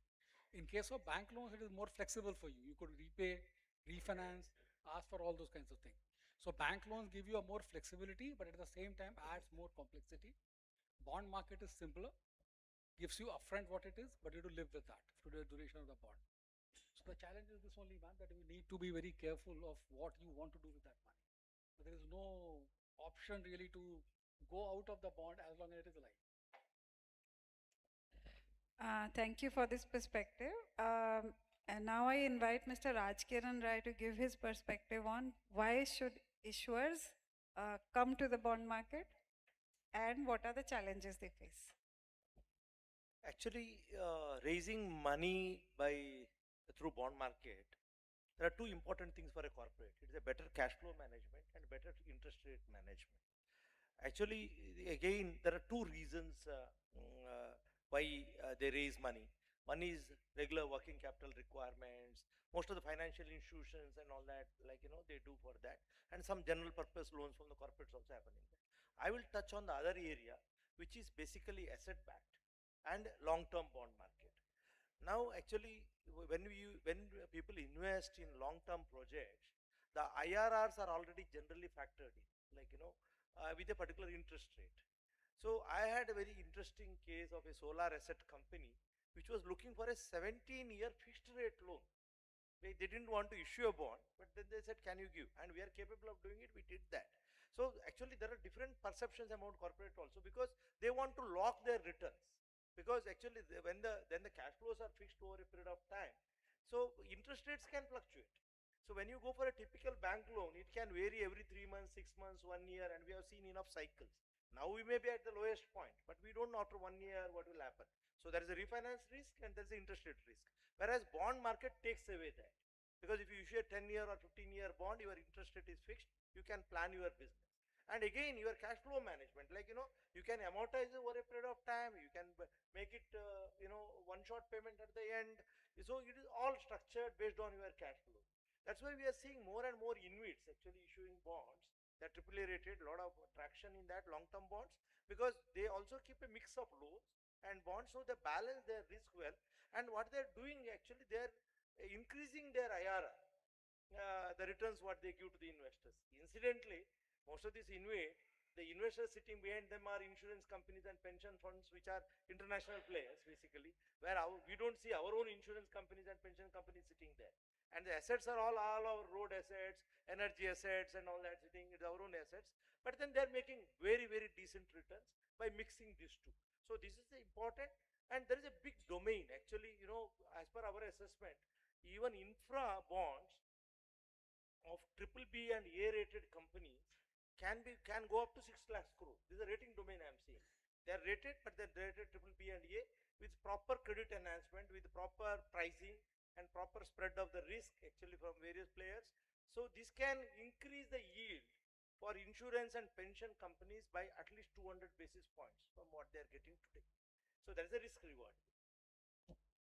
Thank you so much for giving a very clear indication of the role which rating and risk and reward plays in bonds. And now I want to ask Mr. Dinesh Pant, as an investor, what would it take for you to start investing into a higher return, but also a lower rated bonds? We understand there are regulatory constraints, but uh, putting aside regulatory constraints, what is it that stops institutional investors, or what is it which would attract institutional investors to look into lower rated bonds? And is credit enhancement a good enough solution, or even that might have face some hurdles? Yeah, thank you. Uh, the basic question is that, as an investor, is it it's my choice or my need that I need this issuances to be in place? Answer is yes. That it's not that we have it's voluntarily we do not want to get into this corporate bonds or everything. In fact, to the first question which you asked about, it makes a lot of sense for corporate issuances to come in form of corporate bonds, because the risk premium which is required for the equity is much higher than what would be expected for the issuance of the corporate bonds. As long as the debt equity ratios are within the control, it makes all the sense for corporates to come into this thing, unless they are over leveraged. From the purchaser point of view, the point which is talked about is that, and I was jokingly asking about is, see, because the structure, the way the structures of the large institutions work, there is a safeguard, this mindset, because we are largely working for the policyholders of protection, which becomes the underlying most important thing. It is not only the return on money, but return of money which becomes very important also, because you lay down certain policyholders' reasonable expectations. So the chances of erring on default becomes big risk. But the issue is that whether we will be going for low rating, one, the constraints come in form of regulatory, prescriptions in order to protect things. And then, as you rightly mentioned about, what are the risk mitigation structures which have been created around the lower ratings? So credit enhancements or other payouts, possibly debt coverage, this escrow mechanisms to be in place, some sort of rating down related, the put and call options being structured. Possibly the solutions would come around, and through the innovative product designs also being available. In fact, if we look into this aspect, I personally see how to balance it is the mezzanine type of bonds which are available globally, where unlike the most prevalent structure of fixed coupons being the structure, certain coupons being there, and the balance portion being facilitated through the performance of the companies can be a good solution. That's why possible the interest toward rates and which is increasing as compared to the vanilla type of corporate bonds. So I think we need proper risk mitigation and an environment in which these things are encouraged, and credit enhancement has to play a big role in it. Thank you so much for your perspective. And now I would invite Mr. Gaurav Kumar to give perspective from OBPP side. Now, our understanding is that OBPPs are in touch with smaller corporates and are wanting to participate in bringing them into the corporate bond space. So from your perspective, what are the kind of investors you are looking at while bringing such issuers? So both sides, if you can cover. Sure, ma'am. I think if I just grade it out, right, and if I just make it a little bit more nuanced, so if you look at close to around 13 lakh odd corporates, out of 13 lakh odd corporates, as of last month, 4.3 lakh corporates have debt, right? And very few come to the bond market, and those who come are largely financial institutions because they are born to borrow. Corporates are not born to borrow. They only borrow if they have a specific need. And below a certain rating, you don't see too many issuers coming in. Right? Why? As far as, and some of it we saw in the morning, I personally think, been in this market now for the last 20 years, we are genuinely at an inflection point. and what I call as the real UPI moment as far as bond markets are concerned. And thanks to SEBI, and I'll just outline three perspectives of what we are seeing from the issuer side. Because of the changes which we saw SEBI making, not only for OBPPs, but also for the AIF industry over the last 3 years, we have started seeing a lot of issuers who are below single A actually getting investors who can actually issue or subscribe to their issuance. So the challenge, ma'am, for the corporates was not that they were not very keen to come to the bonds market, but there were very few takers as far as risk premium and risk threshold and risk adjusted return was concerned. And that's why they were not really covered by a large part of providers of capital. So what we are seeing is a large pocket have been started getting covered by AIFs. OBPPs has been instrumental in terms of accelerating that kind of risk capital again. So where do we see that inflection point, ma'am? Today we see corporates which are A plus and below, very diversified asset class. What the bond market is giving them is the flexibility which some of my co-panelists covered. There are a lot of financing activity today which banks are not allowed to actually finance, because of which if you look at infra or you look at real estate, the cost of financing was very, very high, which has been significantly corrected by participating in the bond market. Now, what you are going to see, ma'am, is because of this entire inflection point and what SEBI has done for this entire sector through OBPP, AIF, etc., you're now seeing participation of family offices, you're seeing participation of ultra HNIs, and retail investors. Because if we believe that institutions can all of a sudden go from AAA, AA investing to single A and below, it might take a lot of time because of regulatory challenges or how they are themselves governed being institution. So if we have to build that two-sided risk curve, it is absolutely important that we also change the mix of investors who want to come into the bond markets. Thank you for a very significant perspective on the kind of investors who can come in and take higher risk. From the investor perspective, one of the most important points is liquidity and ability to exit. And we've been, the budget announcement on market making has come in. So I would like the panel's perspective on are there thoughts on market making? I mean, there are questions on how would market making work. So I would like answers first from Mr. Dinesh Pant on what your expectation is from on the exit side. As an institutional investor, what is your expectation of a market making mechanism? Yeah, actually, yes, liquidity is one of the important points. And if I say in context of we as a large investor, almost let's say 20% of my investment would be in equity for larger purpose of one, the extra differential spread that I want on my returns, and also liquidity. But it is not that from the current level going to the high level, let's say we are about 9 to 10% of exposure is in say corporate bonds. And out of the all issuance also, if you have got 56 lakh crores, our exposure into corporate bonds would be around 9% or so of that. So within the available also, there's a lot of scope for, stepping up into this segment. Liquidity becomes big issue, but we are not looking at from the point of view only intervention or the participation of financial institutions. This market, if it has to grow up, the corporate bond market, the retail participation has also to become big. And the liquidity really becomes a big issue there. I tell you just an example. Similar to corporate bond issuances, insurance companies have a product which is called annuity products. Now, annuity products are similar to corporate bonds where you have to give certain returns at a particular period of time. They're supposed to be fixed. But the mindset of public has been that, they still want liquidity. So the purpose is to provide for a safe, fixed return so nobody can, take away that money. And insurance company had to bring in the concept of surrenders and provisions of withdrawal into that thing.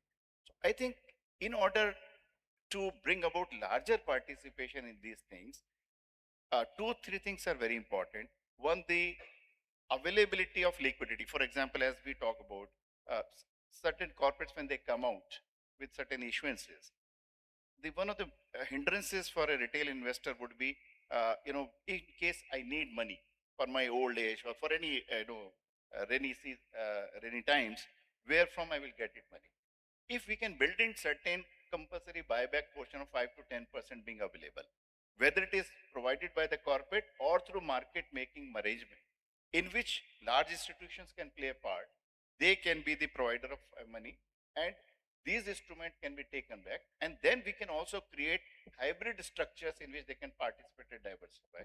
That will really help liquidity in the entire system, and liquidity is one of the important aspects. Thank you so much for these inputs. And my question now is for Mr. Virendra Bansal to take this thought forward, that when an issuer comes, when a small issuer comes to the market, what is it that he can do, or what is it that he might be expected to do as far as providing liquidity is concerned? Because that is what would attract the retail investor. So, as Pansave just correctly mentioned, investors like him, the institution ones in India, are mostly buy to hold.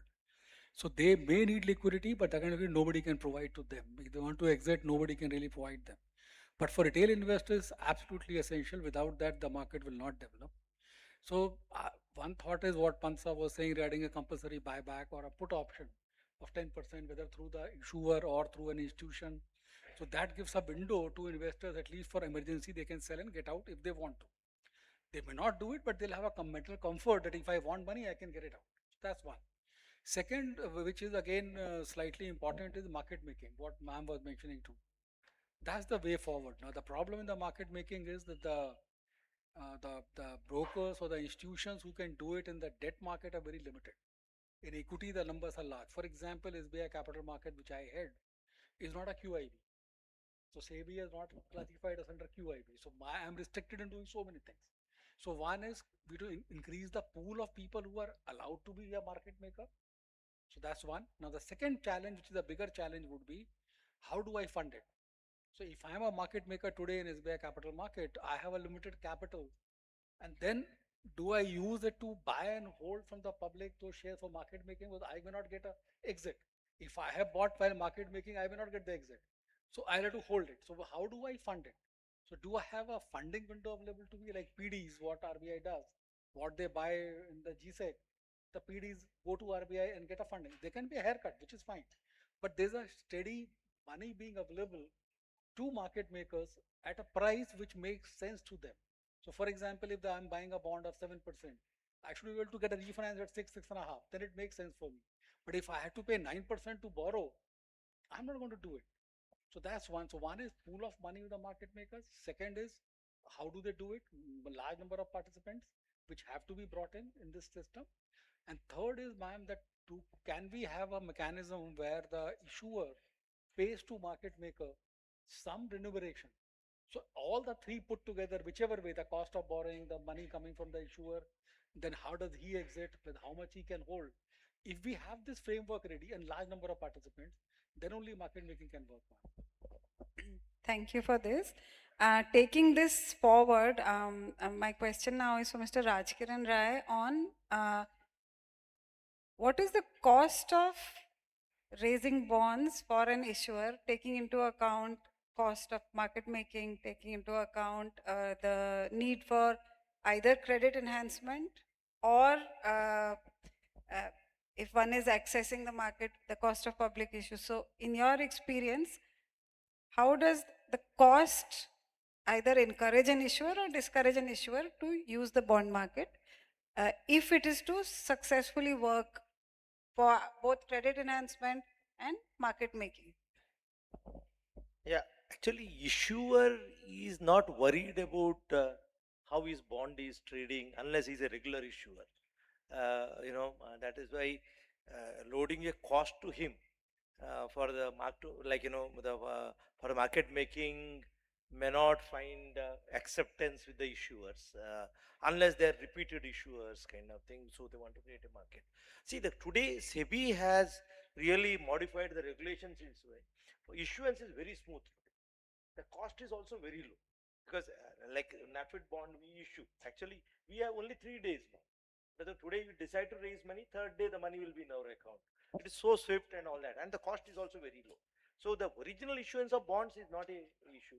The thing is now we are trying to correct the market because we want to increase the demand side. The more and more issuers come, and these concepts come when the retail investors are coming in, because the retail investor has to exit at 2 points. One is basically when they want liquidity, they think that they've made enough returns, they want liquidity, they want to exit. There are so many bond platforms which have evolved in last 2 3 years, which give enough adequate space for people to exit in the normal circumstances. In the bond market, we'll see some abnormal circumstances also. Abnormal circumstances when there is a risk of default, the issuer has like not paid interest, default on the interest and all that. That time there will be a huge flow of bonds for this thing. That is what we need to address. Actually, I think regular liquidity, I think the blunt platforms, like they're capable of addressing. Actually, we have seen this earlier also playing out. So, if you are able to give a confidence in kind of that kind of distress situations, that how you will give exit to this player at a price. See, somebody holding a bond at 100 rupees, risk, he is ready to exit at 60 rupees also because he thinks there is too much of risk. So it is only, vulture funds and some of the hedge funds only come in and buy at a very, very, we have seen this market. So that, can we build a mechanism in that kind of situation? Can we give a comfort? Because then, see what happens, the risk reward works accordingly. Because if we have to push people to issue bonds who are triple B rated or A rated, and they are giving a pricing which is 200 basis above the GSEC or above triple A, the thing is that investor who comes in will also see a exit route because he has seen a heightened default chances here. That's why he is ready to take that risk. But at some point he has to have exit. That is how the expected credit losses model work. I think this can go to our CRISIL head also. And I think we need to think much deeper than the plain vanilla thinking of secondary market making. And if we are able to do that, we'll have investors, because we'll have investors at every cycle. With a sufficient haircut, there will be investors. But then that market has not evolved. And that is what we need to work. Thank you for giving us, a direction to move in so far as product development as well as development of the type of investors is concerned. Now my question to Mr. Rai on insofar as mid-size issuers are concerned. What is your perspective from the rating side? All of them take ratings for the purpose of loans. Is that a fact? Okay. So what is it in terms of their experience with the process, including of rating, which would encourage them or which is stopping them today from going in this direction? Let me share about the experience of mid-rated guys, and let's focus on A credit. To begin with, we started bank loan rating sometime in 2007-8. And it was a very interesting situation because if you look at banks, they were kind of comfortable if there's a delay of 10-15 days. As a rating agency, we are following single rupee, single day. So over a period of time, what we saw that this concept now is well embedded. Clearly, if I look at A-rated guys, we get, NDS, and clearly everybody is now following single rupee, single day, big change that has happened. Behavior-wise, if I look at governance-wise, also lots have changed.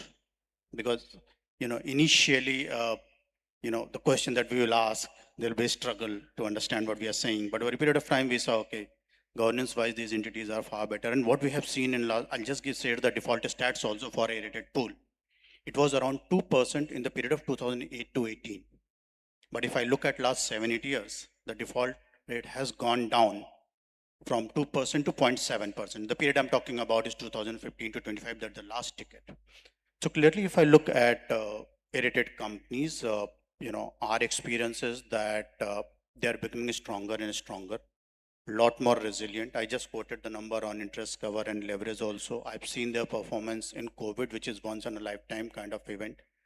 And these companies are very well capitalized. Yes, we saw some stress on the business side because economy was under pressure, so demand was going down.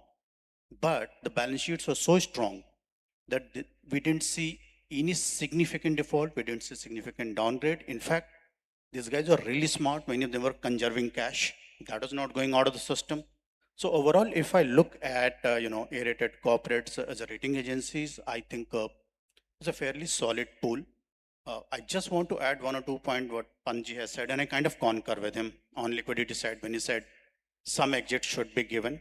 I think, as you rightly said, put option can be something that can be looked at for a portion, because if you say entire debt has to be paid at one go, that can create stress on these guys because these guys are not really big one. And if the concern is that can the rating go down? Answer is yes, rating can always go down for any issuer depending on business conditions. What probably in that case is that some rating link trigger can be explored that can give comfort to the investors. But as I see as a rating agency, ma'am, I think this A-rated companies, they have really evolved. And we are not seeing significant surprises in their performance. They've also become, I mean, in early days when we'll talk, okay, give me a projection. So it is a bit of a struggle. They will give us CMA that this year with the bank, and numbers will be like little optimistic, I will say, for the want of better word. But if I look at today, the number that comes is fairly reasonable in most of the cases. So my only point will be, as a rating agency, I can say, I mean, it's a very, very solid pool. Definitely, from investor side, I mean, they should be looking at this pool. And clearly, issuers also, as a rating agency, we do ask that, are you looking for bond market? Would you like to explore? A plus guys, many of them are doing CPs, ma'am, because there's some demand because they get highest rating if with good liquidity. But the moment you come to A and A minus, there's a bit of a struggle, and also they're a bit of a reluctance because they believe I have got a great relation with bank, so why should I even try this one? So that's a bit of a struggle. We explain them these are the advantages. That's the reason why they should be looking at. So my takeaway from this is that the issuers need some hand-holding both from the arranger merchant banker side and also from the OBPP side.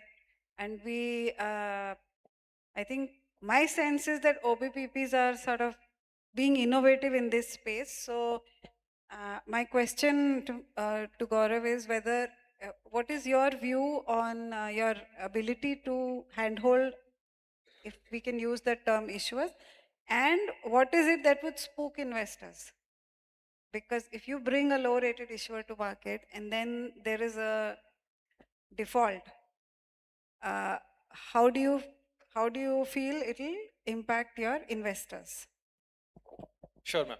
I'll just share the last 3 years of experience of what we are seeing on the issuer side, and a lot of thinking, like Mr. Rai said, is actually almost lack of awareness, ma'am. Right, and in fact, we are seeing that with corporates which are A rated, A minus rated, and those myths are around significant cost of borrowing, right, in the bond markets compared to bank markets. Bank markets being more relationship driven. So if the company sees some minor shocks, right, the banks might be much more amenable to get through those shocks, whereas a capital market investor might not be very keen to look at some of the relaxation which you might see on covenants, etc. And the other aspect is around cost of issuance, right, which we have discovered has been actually the biggest myth, right? And as the co-panelist said, that again, credit to SEBI, there has been tremendous amount of ease of issuance, especially if you look at private issuance today. SEBI has done a phenomenal job now with relaxation of guideline, etc., which is now making it very, very simple. Last big myth, ma'am, which we need to demystify is the percolation of the entire SEBI guideline on systemically important debt raising companies in the public market, right? A lot of issuers today think that they still need to have X quorum of independent directors, women directors, and what needs to be done on the limited audit side. I think what will happen is with a graded regulation, right, which is coming in from SEBI's standpoint, where depending on how much capital market exposure you have as a issuer, right, like what we see with RBI today as systemically important, disclosure norms to, surveillance, I think that will give a lot of comfort to issuers as we are hand-holding them into the market. I think, as I said, the process on private placement is very seamless. Also, ma'am, 2-3 points on to your other question. What has also happened is that with the overall denomination changing, right, they are also seeing a lot of visibility which is coming to these corporates, right? So anybody who has come into the corporate market now, bond market, In fact, when maturity is coming in, OBPPs are actually getting a lot of demand on the same issuer where redemptions are now coming in, right? 2, 3 trends I will leave and I'll answer your second question. Why I think you will see a lot of secondary coming in the bond markets now, if I leave that thought with you. A lot of issuance which has happened in the last 2 years to 3 years by OBPPs in particular have been between anywhere between 18 months to 36 months of overall maturity, right? Retail investors today, because this is a new asset category, which is now getting established, any new asset category will see some degree of adoption. So we are today seeing adoption by retail investors investing in 18 months to 36 months. They don't want to take long-term exposure in bond markets. Second trend which we are seeing is the highest demand which is coming in today from retail investors is actually on bonds which have a residual maturity of 6 months to 9 months, right? And earlier days, ma'am, if a retail investor was actually holding a bond, she did not know if she had to sell, where to go, because the number of real intermediaries which are there are hardly any in the bond market. So with the sell option which OBPPs, 39 of them can provide, it will immediately give that option for a retail investor to come and explore that option to sell. Lastly, to answer your question on distress, what we are seeing now gradually as the market develops, a lot of space there, ma'am, has to be taken by the AIFs who are now getting into special situations, are getting into distress. We have seen last 1 year a lot of AIFs which are special situations doing refinance of bonds, right? Even from, I would not call hard retail investor base, but from ultra HNIs and family offices. So that trend has already started, right? Last piece from OBPP's perspective, and I think that's something which SEBI is been very forefront in terms of looking. Today, if we look at, ma'am, OBPPs, and as far as retail investors is concerned, where OBPPs can do better, the disclosures today are actually not rating linked as far as OBPPs are concerned. So as an OBPP, if I am putting out a triple B bond or a triple A bond, the disclosures are more or less the same, right? So if a retail investor is actually participating in triple B, how do we at least bring in little bit of more friction and awareness for the investor at that point of time to itself see that this bond is highly liquid, it carries significant amount of risk than what other bonds on the platform carry, so that the awareness at that point of time is very high when they are making that investment. So anything which is illiquid, significantly liquid, allowing some degree of more friction will make that degree of clarity, because I think like Mr. Rai was saying earlier, as we are going down the risk spectrum, right, definitely there will be some degree of challenge or shock which might come in the future. But what will happen over a period of time is it will significantly bring the overall rating to risk curve into the bond markets. Thank you so much for a very comprehensive answer. We have, I think, just about close to end time. So I just want to summarize by saying that this is a market where there is a band from institutional investor to retail investor, and shorter maturity, smaller issuer to very long maturity, large issuers. But all are needed and to act together to survive and to bring in liquidity.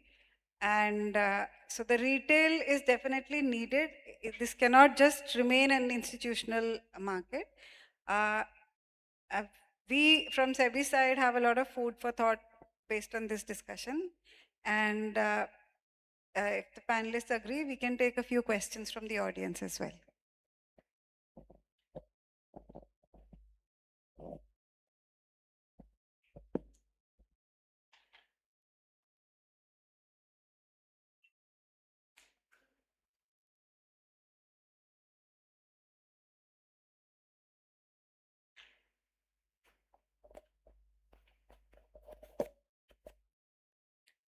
Thank you.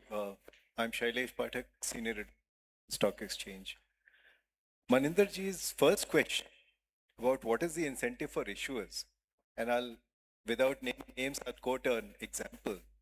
There was a large company where I was associated, which had around crores, 10, 11,000 crores of debt for an infrastructure project.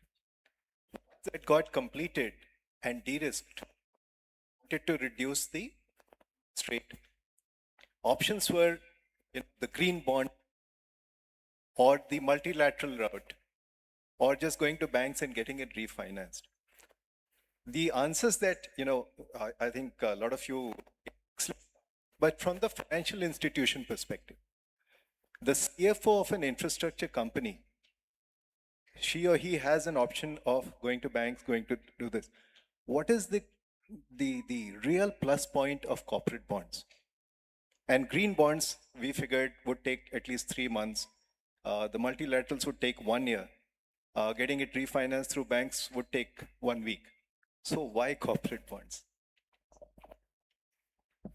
One very quick answer, just the repricing which you see in corporate bonds, at least in our experience, because the corporate bond market is actually rewarding you, right, significantly in terms of repricing as the market gets more comfortable, which we don't see on the bank side, because the banks will obviously look at the last sanction and where they are in terms of their own MCLR. So repricing, I think, to my mind, has been the significant takeover. Yeah, I can add because I am a large player here. Actually, to the question, what is the advantage of issuing a bond? Actually, one is the pricing. Like today, if you look at, if you are a large infra player, assuming you are AA rated at least, and you look at the STL rates today, if you are doing a bond issuance of even 10-year plus, you are getting a price which is closer to SDL. Okay, that is one advantage. If you go to banks today, because there is a today bank loan rates and the bond market has moved in opposite directions, but it is a temporary phenomenon, it will correct. So you'll have a refinance risk and a repricing risk in every year. So in your cases, because you are backed by asset class which is going to give you a more or less fixed return, why you are taking interest rate risk? Like it is the exporter taking a risk on foreign exchange. He is not supposed to take it. He is supposed to cover it. So for a large player, for a long-term bond, you have to hedge your interest rate risk. And bond market offers you the best cover rather than going to a bank, because they will reprice it every 3 months, 6 months, 1 year. So I think that is one thing. Then the cash flow management. When you have multiple assets where the returns are spread over 10 to 30 years, depending on what asset you are holding, basically bond gives a very good flexibility to structure your repayments over a period of time to give the best return to your equity investors. Moment it is a bank loan, I was a banker for almost 4 decades. Every rupee you earn, I want it to be paid to the loan account. Bond market doesn't work like that. You'll have an upside always. So that's why there are a lot of advantages hitting the bond market.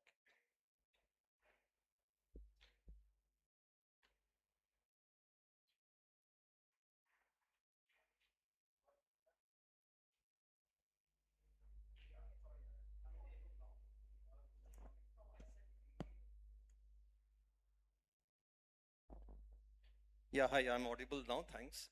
This is Shomik from ISEC PD. One of the very interesting initiatives in the corporate bond market has been the ARCL repo, which is a large lender against corporate bonds, where mutual funds are a large lender. I don't see too many banks on the stage, and I have only one insurance company on the stage. My question is, when would other institutional categories like insurance be enabled to come into this, sir? And how do you look at this overnight lending against corporate bonds and giving liquidity to corporate bond players? Context of insurance companies' participation into it? Yes, yes, sir. Yes, definitely it gives an opportunity. But the only issue for insurance companies is one is the overnight management of the money, and from the long-term perspective. The context is that whether the insurance companies will get the appropriate spread over what is required for them. As long as there's a matching of that is there, insurance companies would always be interested into these sort of structures, as long as they get that required spread which they are looking. Thank you, sir.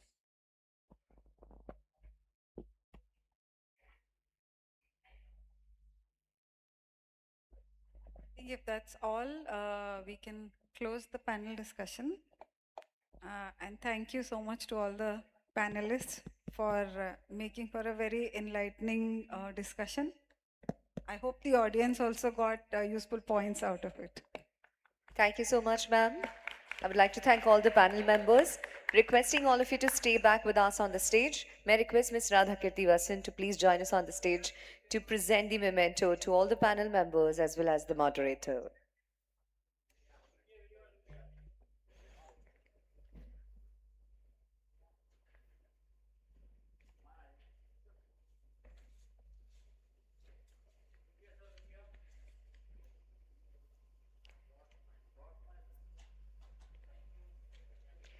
May I request Ms. Radha Kirtivasan to present the first memento to our panel members?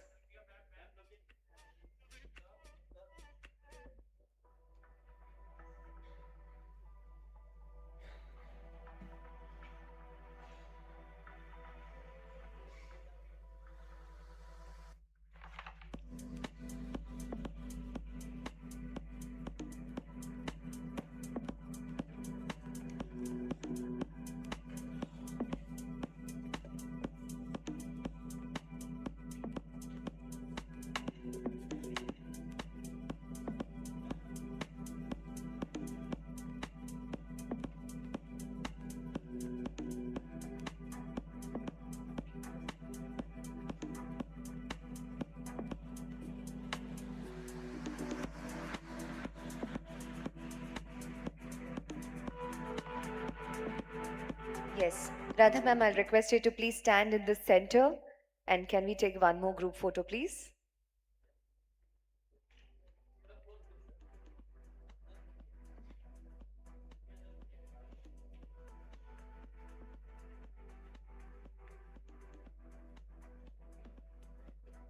Thank you. Thank you, everybody. Requesting you all to take a seat.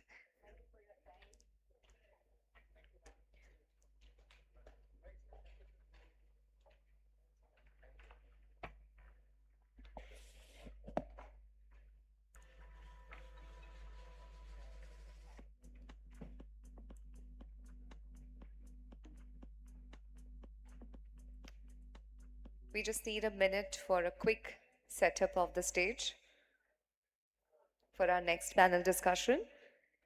So, our next panel discussion will focus on addressing liquidity concerns in the bond market.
All right, ladies and gentlemen, let's welcome our panel members on the stage, beginning with Ms. Aditi Mittal, Managing Director, AK Group and co-founder of India Bonds.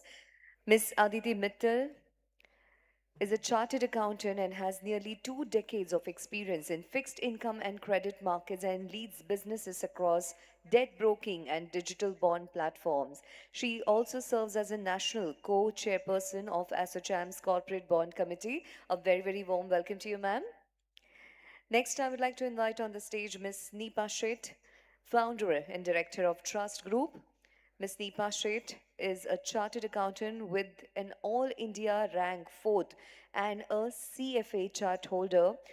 She has over 2 decades of experience in fixed income and capital markets. She currently serves as the chairperson of ASSOCHAM's National Council for Corporate Bond Market. A very, very warm welcome, ma'am. Next, moving on to the next panel member, Ms. Sandeep Pandey, CIO, Fixed Income, SBI Pension Funds. Mr. Sandeep Pandey is a Chief Investment Officer, Fixed Income at SBI Pension Funds, and looks after the fixed income and alternate asset portfolio of the company. He holds an MBA in finance and has cleared CFA Level 2 with over 2 decades of experience in asset management, investment banking, and fixed income investing. Next, I would like to invite on the stage Mr. Shamik Ray, Head Debt Capital Markets Function at ICICI Securities Primary Dealership. He looks after the debt fundraising for corporates and investing in corporate bonds. He is an alumnus of IIM Bangalore and CFA charter holder. He has worked over 30 years with issuer and investors in debt fundraising and investing. Next, I would like to invite on the stage Ms. Sunaina Da Tunha. She's a co-CIO, Debt Aditya Birla Sun Life AMC. Ms. Sunaina leads overall credit portfolio of the company. She holds an MBA from FMS and CFA. Next, I would like to invite on the stage the moderator of this panel, Mr. Sri Ram Krishnan. He is a Chief Business Development Officer at National Stock Exchange of India Limited. He has over 28 years of experience in the Indian banking and capital market space. At NSE, he is responsible for business strategy, product lifecycle management, advocacy, stakeholder relationships, and market research and policy initiatives. Over to you, sir.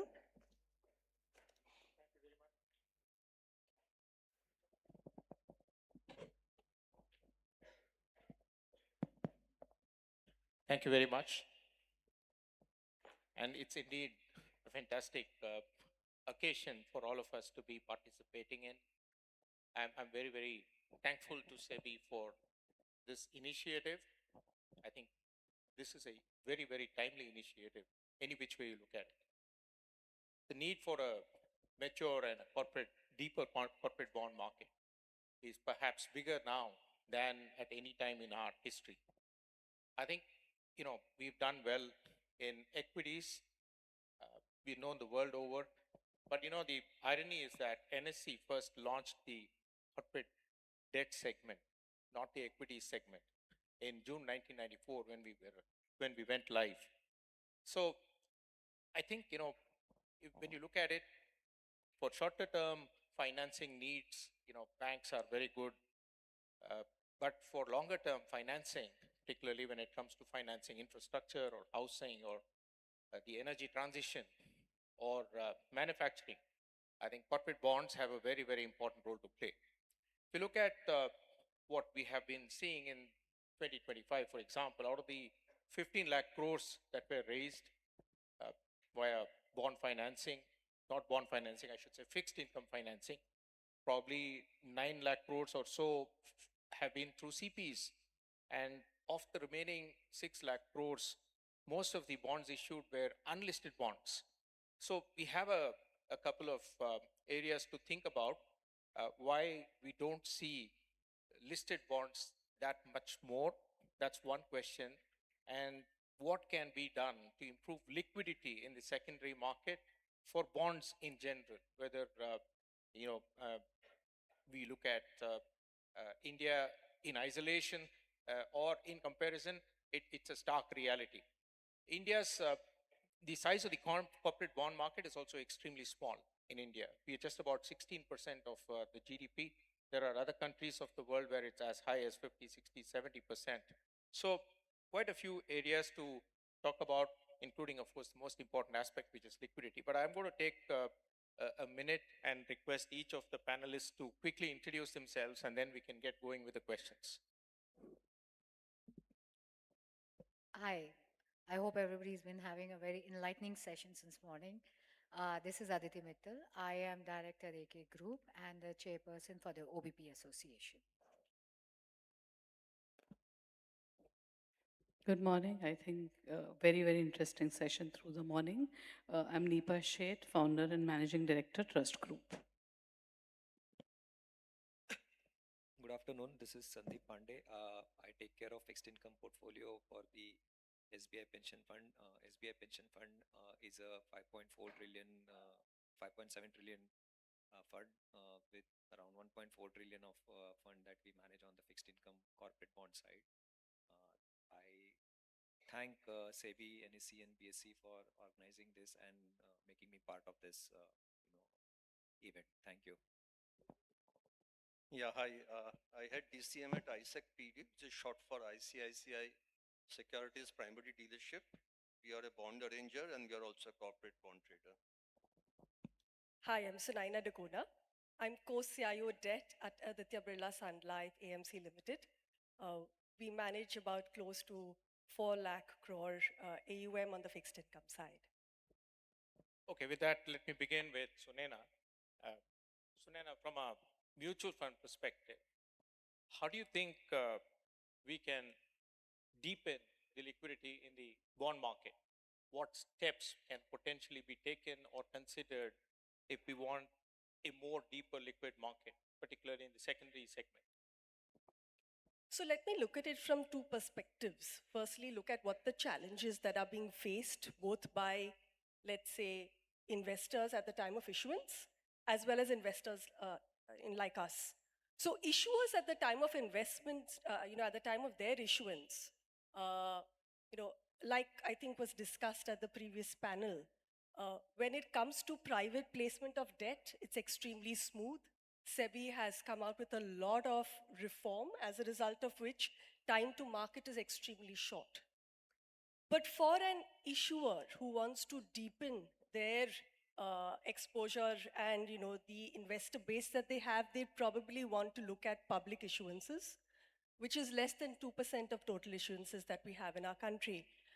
But for that, you have extremely detailed prospectus, which results in longer time to market.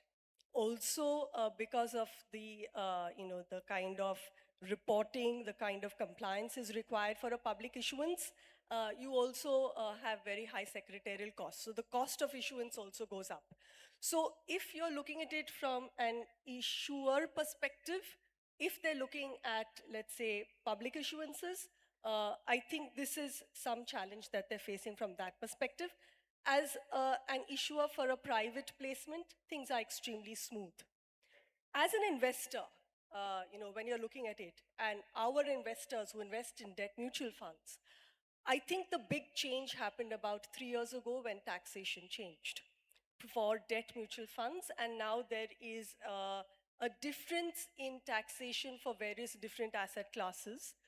And unfortunately, because of the differential taxation that happens across asset classes, and the asset allocations are being skewed more towards the efficient tax allocators like equity, and unfortunately, perversely away from fixed income or debt mutual funds. So as a result, we've seen that over the last 3 years, the flows that come into the mutual fund, which is dominant in, let's say, the 1 to 5 year segment of the corporate bond market, has actually stabilized or stagnated. And hence, the liquidity that had already built up over a period of time and over the many years in the corporate bond market actually has dried up to some extent in that segment, because mutual funds, as you know, is a very dominant player in the 1 to 4 year, 1 to 5 year category. So I think tax is a big challenge that is there because, due to the differential taxation in capital gains, investors of ours, as a result, get skewed towards looking at other asset classes which are more tax efficient. Also, investors, I think, because of the shallowness of the market, there is some amount of information asymmetry. There's some amount of pricing asymmetry. We need market makers. I think the previous panel also discussed that you need a proper framework that is built for market making so that you have a fairly active and vibrant secondary market. We have a lot of frameworks in place already: corporate bond repo, CDS markets, and mutual funds like us can participate and are participants to some extent. But I think to get it to the vibrant category, you need many more institutional investors also to be part of those markets. Also, a lot of institutional investors, other than, let's say, mutual funds, it could be pension funds or insurance companies, are restricted in the investments that they can make with respect to rating. So they're restricted to the higher rating categories. Now, when you're talking about liquidity in corporate bond markets, you're not really talking only about the AAAs. You need to be able to provide liquidity down the curve because frankly, that's where liquidity is most required. But if you have some of the larger players, because of regulation not being allowed to participate in those papers, then liquidity will not be able to be generated. You spoke about the challenges in listing. Do you think credit rating is a tough requirement? In some of the countries around the world, there's no requirement for credit rating when it comes to listing a bond. So I think a lot of issuers are now used to credit rating and getting their bonds rated. So I won't think that's a challenge. But yes, deepening and changing the framework of the credit rating agencies, also deepening the kind of work that, let's say, the debenture trustee does, that could give some more confidence to people coming in. You're trying to develop the market, trying to invite additional investors. You need to give them additional confidence, and that could come from, let's say, a credit rating agency or a very powerful debenture trustee. Sure. The last couple of years, we've seen a new breed of market participants called the OBPPs, the online bond platform providers. So Aditi here is the representative voice of the OBPPs in this panel. Aditi, recent data seems to suggest that there is an increase in the number of transactions coming in from the OBPPs, particularly in the secondary market. How do you think OBPs can help this inventory-driven approach currently that we see to become a more broader approach that can help increase participation and sustain liquidity? First of all, thank you, SEBI, NSE, and BSC for giving opportunity to what at least I call as a poor cousin of the financial markets. Finally, corporate bond is there, and we're getting that enough, let me say for the lack of right word, the attention and the support from the regulators and from all the MIIs.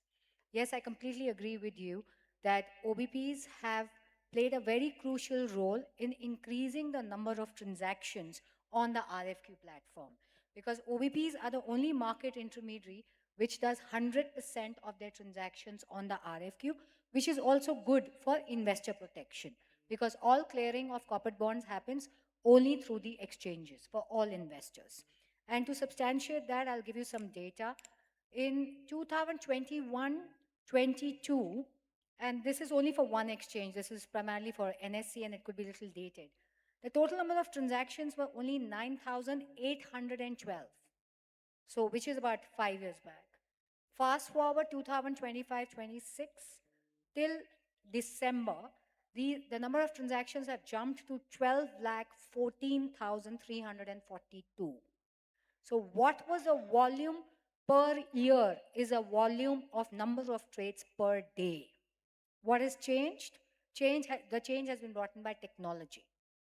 Whether it's equity, whether it's mutual funds, whether it's insurance, technology always played a very big role in bringing the scalability. Again, I would say regulators and MIS were very supportive in bringing the buy side of the transaction to be completely technology driven. And today, if you look at most of the platforms, within few minutes, anything between 2 minutes to 5 minutes, you'll be able to buy the transaction. You'll be able to invest in a corporate bond. But when it comes to liquidity, you cannot only look at one leg of a transaction. It has to be buy and it has to be sell, which we have been speaking since morning. So now we should look forward to the support of the MIIs, that we are able to automate the sell part of the transaction. And if that can also be made seamless, then the investor confidence will go up. And as we heard in the previous panel, OBPs have been able to actually bring down, or let me put it this way, introduce more issuers down the rating curve. We have mostly seen in corporate bonds being concentrated between AAA to AA. We have heard that 92% or rather 96% of the total issuances last year were governed by private placement. Within that private placement also, if you'll see, it was mainly from AAA to AA. But what actually OBP did is they gave an access to the issuers who were AA minus and below. They gave an access to the issuer, they spread the education to the investors, they showed an alternate investment avenue to them, they made necessary disclosures, and technologies helped all the investors to make a seamless investment. Now we will look forward to if the sell leg can also be technology driven. So that's one point of it. Second thing is in whether in equity, if you'll see, there is anonymous trading and there is a single window. So if we can look debt market also going towards anonymous trading and not be on the OTC, then people have more confidence in the liquidity. In equity, it is the screen, it's the terminals, it's the exchanges which brings in the confidence with guaranteed settlement. If we can introduce the same thing in debt over a period of time, can be very helpful. No, it's a really, really interesting idea. You know, the anonymous trading concept, if it can be introduced for the corporate bond markets as well, I think that could be a game changer, and I completely agree with you on that. Let me now move to Sandeep, who represents the voice of the pension fund managers. Sandeep, pension funds are essentially long-term buy and hold investors. How important is secondary market liquidity at all? And do you really look at secondary market liquidity for that matter? I mean, because I think the portfolio churn is going to be very, very limited in your case. Yeah, so firstly, I want to actually clear this perception that, pension funds, particularly talking about ourselves, that we are more passive. Why do we need a liquidity for a pension fund is the first question that actually I get across when I talk to people. But, actually, when I'm evaluating any investment, these are one of the measures which actually, come across my mind by default, because if liquidity is available, I would always prefer that over a illiquid instrument. That's one part. Secondly, uh, looking at my portfolio, I have around 1.4 trillion of corporate bond. This portfolio has been built over a period of time, and you know, uh, today as we speak, with the rundown of the portfolio, probably 20-25% of my portfolio, which in terms of size is roughly around 30-35,000 crores, is in less than 3 year bracket, or around 3 year bracket. So as a long-term investor, pension investor, if I have an opportunity to actually reduce this shorter duration papers and get into longer duration papers at the opportune times when the yields are at the peak, uh, that would help me in locking higher yield for a longer period of time for my subscribers. So that way, liquidity is actually required for me in terms of overall value enhancement or yield accretion for the portfolio and for the subscriber. Uh, but it has been a perception that the market perceives us in a way that we are more passive. We are categorized in that 23 to 25% of that market, which actually is hold to maturity category. But I think going forward, you will see more and more participation from the pension players in terms of in the secondary market as well. Thank you. Shamik, the union budget that was announced a couple of days back has spoken about market making in framework and corporate bonds. And obviously, the government has some ideas. And in addition to market making, they've also spoken about encouraging municipal bonds with some incentives.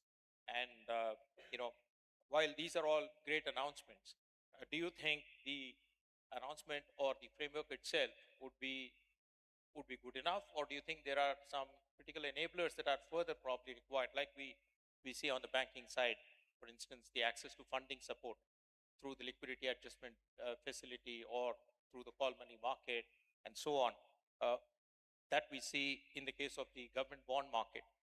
How do you think the corporate bond market can be energized through this framework more effectively? So firstly, I would not like to focus on specific measures because some of these measures are sort of very early in the day. I think that our policymakers look and see what is not there and what can be there. It doesn't mean that it will be there tomorrow. So on the point of market making, I would say that market making does not happen abroad. It happens only for 30 days. For new issues, it doesn't happen post subsequent to that. I guess we should have a framework for voluntary market making where the institution should be large, financially pretty well regulated, tightly regulated to ensure that it has the capacity to do it and it has the capital adequacy. And if the market gives it opportunities, it should be able to do it. And when it does it, it may get some maybe regulatory additional limits. Maybe it should get some risk weights to be reduced to the extent that it is actively doing it. Maybe in case of funding stress in the market, let's say that in the GSEC market, you have a funding network which enables the overnight rates to stay within a range. In times of stress, you could have additional funding line been given to such market makers. But I'm totally against any subsidy, any targeted measure, which is not practical. So I think that this is definitely something we should work towards, but we should work towards it in a voluntary capacity. So we have some distance to go while we reach there, but this is the first steps we are trying to figure it out. On today's, session here, I think this is a great initiative from the regulator and assisted by the exchanges. I think that not only do people in the audience hear some ideas, but even those of us who are on this dais, we come here and we think that we are all busy doing our deals, managing our money, like I'm sitting between two active investors. And for people in the market, Sandeep does not have to say that he's an active trader. He has a mark-to-market portfolio, and the fact that there is a regulatory framework where an investor has a mark-to-market portfolio which encourages him to trade, encourages him to sell, encourages him to buy, is structurally a very sound thing. So essentially, our regulators have to see that we have more such investor classes, more such valuations where investors are encouraged to trade. One typical response I'd like to share with you is that, without naming any names, of course, that certain institutions are asked that, why did you buy in secondary at this level? This was the only trade for that day. Is that the right level or is that the wrong level? The answer is don't buy in secondary, buy only in primary. Why don't such, audits come and ask, why did you buy in primary when the secondary level in the last 1 month was 25 or 30 basis higher? We should have the government or the regulators implementing this and let there be efficiency in the market. We seem to have audit efficiency and we don't have market efficiency. Thank you. One of the important focus areas for SEBI in the last couple of years has also been the RFQ or request for quote platform and how we can make that more effective for better price discovery. I wanted to ask Nipa next. While we see two-way quotes actively from brokers in the OTC market, we don't seem to see similar aggressive bidding on both sides in the RFQ platform. What are the constraints? Are they economic or are they operational? And what can we do to improve the dynamism of the RFQ platform?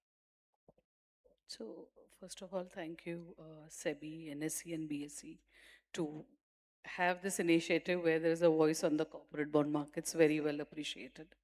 I think very, very interesting and a very important question.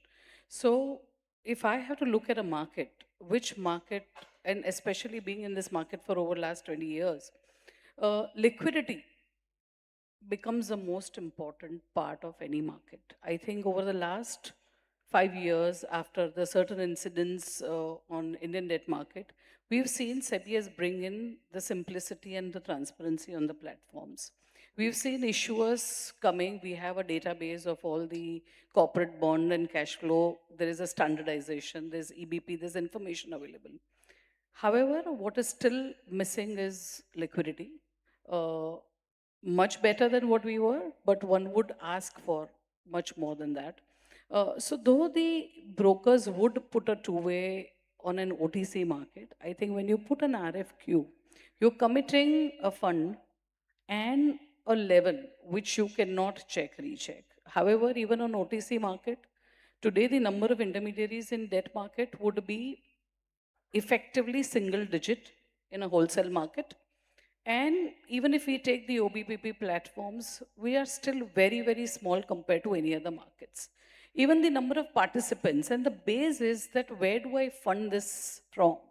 So I think as, Mr. Bansal from SBI Capital also mentioned that for any market making, any intermediary or any institution either should have a profitability or the basis on which this is rewarded.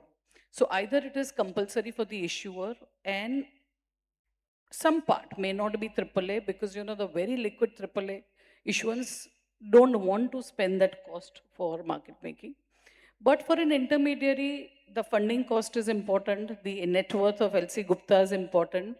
So I think there has to be a clear framework for the debt market intermediaries in terms of funding guidelines and the incentive that why there should be a market making in these activities. So we surely see RFQ is an interesting platform, but it is still limited to debt market players. I feel if we use an infrastructure of NSE and BSE existing equity markets, I think the reach could be much wider, and that probably could be a manner in which two-way quotes can be created. Thank you. Thank you very much.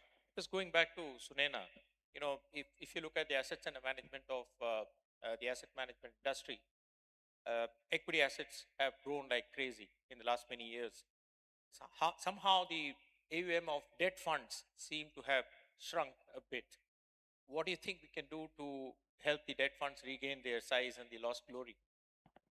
I think we have to look at the timing at when that change happened, and it happened post April 23, when the tax regime changed. And I spoke about this a little earlier, that unfortunately, it's the tax differential that you have between these asset classes, equity and fixed income, that is perversely driving the asset allocation towards equity and away from fixed income.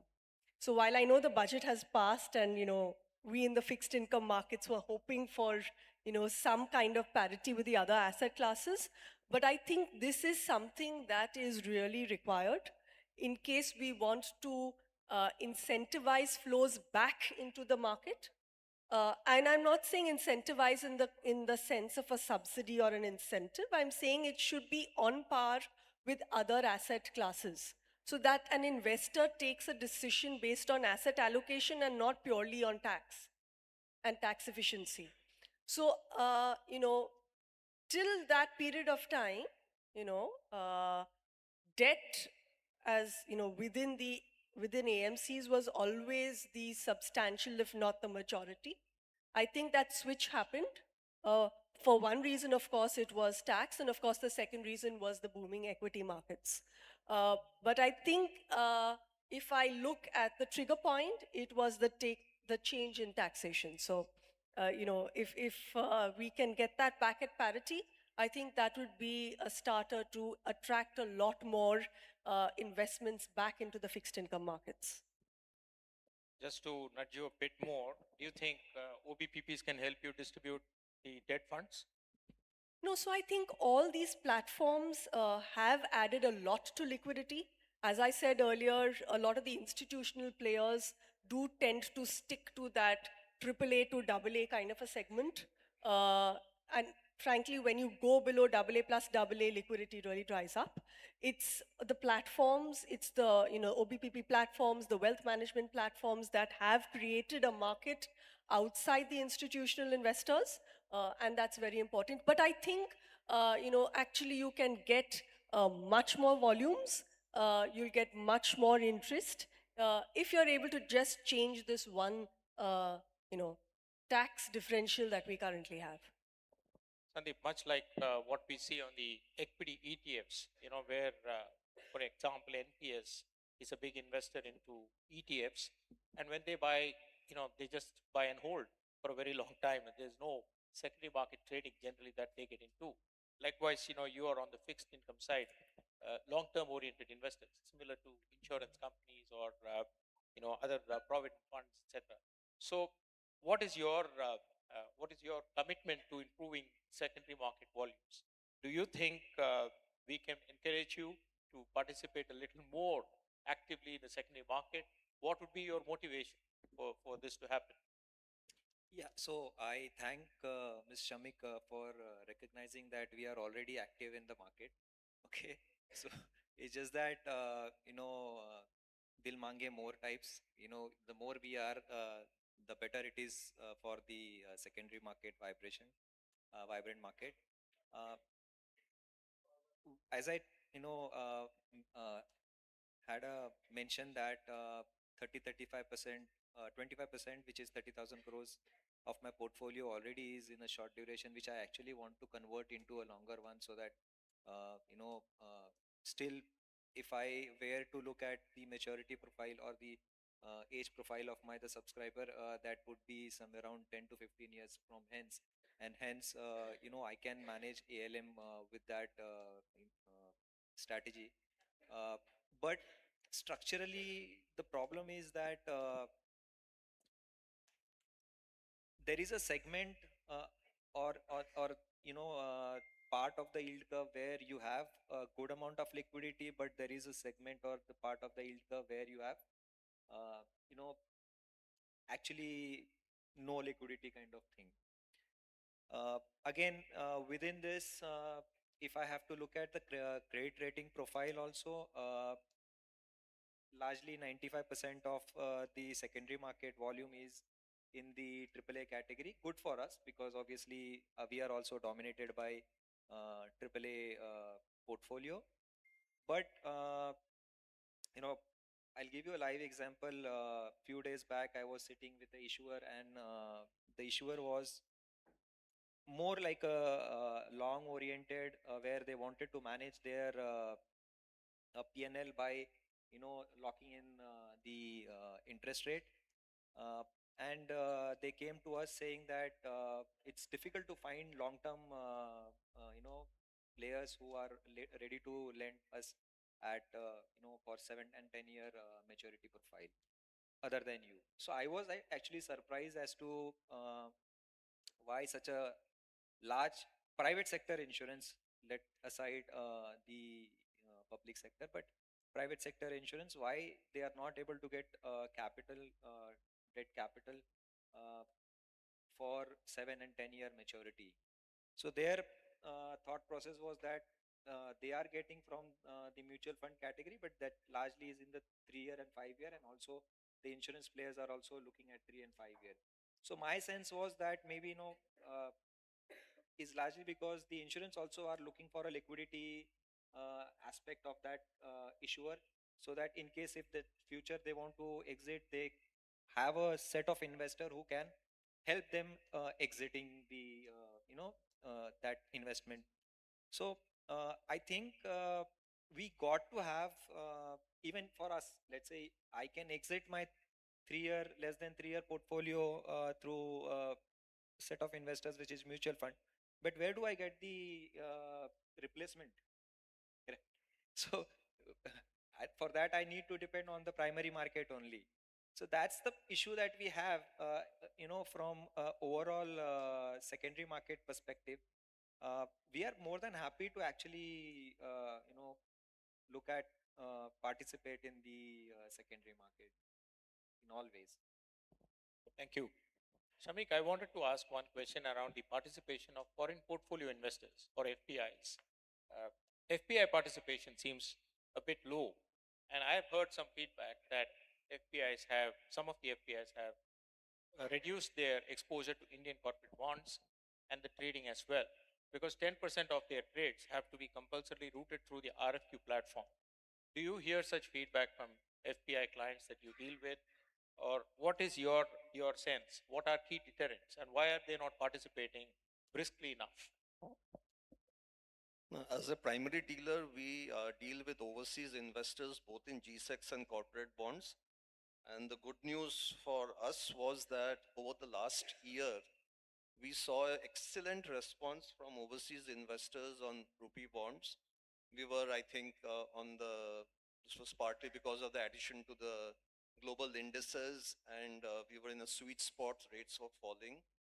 So this was maybe after a 5-year gap when we hardly saw any inquiry on corporate bonds.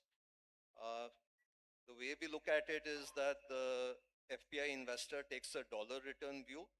There was a period when the dollar rupee was fairly stable and they were making good returns. And instead of doing only in G-Secs, they were happy to come into corporate bonds. We also had a yield squeeze over the last 1.5 years on the non-AAA bonds. So sometimes we saw some specific FPIs looking at some corporate bond which is AA plus and saying that let me get the yield squeeze on that and let me add to my returns. We also saw that there was a distinct preference amongst FPIs to work in issuers who also issue dollar bonds outside the quasis, outside the government-owned PSUs, because they would actively look at the dollar rates abroad and they would look at our rupee rates, swap it into dollars and see which is better. So there's an active market. There'll be seasons when the swap rate works against us, or right now the dollar rupee works against us. But it is good to see that with the sovereign upgrade and with, let's say, stronger credits in India, and of course we should have a positive rate cycle, the FPIs had come back. Shriram, I'd also just like to present a sort of wish list from my side. Absolutely. Please go This is ahead. a good forum to do that. I was looking back over the last few years, and there have been 3 great developments for our corporate bond from SEBI and other regulators. First is the EBP, and the good thing on this is that there are sort of constant tweaks to it. You have a product, it is good, but it can be better. So I see that SEBI has been fine-tuned. Continue. The REITs and the InvITs class has been set up some years back, and while the equity raise is maybe more in the headlines, the debt raise both at the short end and the medium to longer end gives a lot of assets to Sunana on my left and Sandeep on my right. You see that the pensions and the mutual funds are bought into this class, and this is one great development that infra for all the right or wrong reasons was shunned earlier at times. Greenfield infra was shunned. Operational infra in the form of InvITs has been loved. So this is another great change. The third is a change where I think still some work is left to be done. And I had asked a question on to the earlier panel on the ARCL on the corporate bond repo. Now this comes into liquidity for markets. How do you give liquidity? You give ease of funding. You give funding through the large players in the market who have a large balance sheet, getting large lines from the funding institution, which is the ARCL. They are able to place high quality AAA and AA plus bonds on the platform. You have the mutual funds who take the confidence that these are high quality bonds. These are high quality entities who are coming through ARCL, which is guaranteeing the trade. And if you have more such entities who are running portfolios, they will tend to buy more in primary, they will tend to buy more in secondary. The framework itself will create liquidity. So this is a great development, but what more do we need to do there? We need to bring insurance and banks into ARCL. We need ARCL to get a QCCP status from RBI so that, the banks have a lower capital charge lending over there. We need mutual funds to get the approval to lend more than 10%, depending on their liquidity, on the corporate bond repo. So several such requirements are there because this should not be a product, I'm talking from a borrower's perspective, where I borrow every day and quarter end suddenly I hear that the mutual fund did not have money, there was no lenders over there. You need the lenders across the market, and even Sandeep, I will request him to have a look at this, that obviously he's a long-term lender, but he looks for opportunities in the market to buy when markets sell off, and he will then use his short-term liquidity to transfer to long-term liquidity. So I would look at even PFRDA giving, approvals to pension funds to lend in corporate bond repo, so that any market player who's solvent, who's large, can go there and run corporate bond portfolios. Thank you very much for that. Nipa, your firm has been facilitating a number of client transactions in the tri-party corporate bond repo market. where we've seen daily volumes cross 5,000 crores recently. Do you see a spillover of that into the secondary market liquidity? And what more can we do to strengthen that space? So, very interesting question. So, 2023, we saw birth of this repo platform. A great platform because you always had a lender in terms of, mutual fund were the promoters, so you would have a liquidity. And we started with a volume of around 2 to 3,000 crore per month in the next 2 months, which has now reached to 76,000 crore was the December 25 number, and 5,000 crore was a daily volume. However, let me cut this down that while this is very interesting and a very, very important, even today, we do not have more than 100 participants in this market. So while we talk about banks and insurance giving liquidity, which is very important, I think access to the market, one in terms of participants who all can access, I think even for a listed corporate, we have a very high requirement of net worth.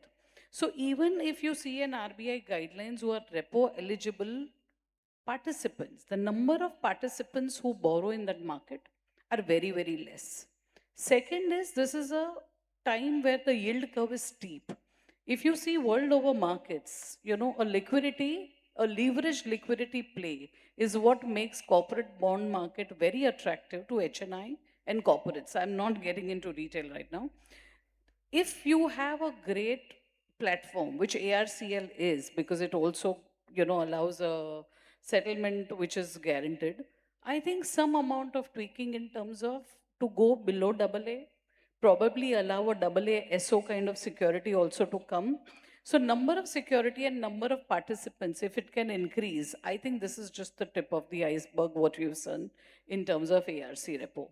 Apart from that, I think since we have the audience here, that even if you see the equity market, which is so buzzing, you can have any kind of equity shares which goes as a margin. But if you see the bonds which can be taken as a margin is only the AAA PSU bond or a government security. I think some amount of liquidity provided to the issuer, and it can allow a lot of participants to probably come in this there where people will look at as an alternative to bank deposits because liquidity will then be provided if they need it there. So I think access to repo platform to more participants will definitely be an ask, and more securities. At least go up to an A or an A minus level for it to have a great liquidity. We have done a great start, but I think there's a long way to go about it. Thank you. Aditi, with multiple trading venues and products, we have RFQ today, we have the exchange cash markets, we have OTC, we have tri-party repo. Do you think the market structure will evolve in a way that there is a convergence, let's say, at some point in time, or do you think there'll be deeper and clearer functional differentiation? So thank you for that question. Taking forward to what Nipa said, and it's been discussed that ARCL repo is a very important funding avenue, and funding is important for liquidity. Increasing the number of participants, and if an access to OBPs can also be provided, there could be new set of investors who can be made eligible here. There is enough excess liquidity sitting with, let me put it first with HNI and family offices, and then we can go down the curve.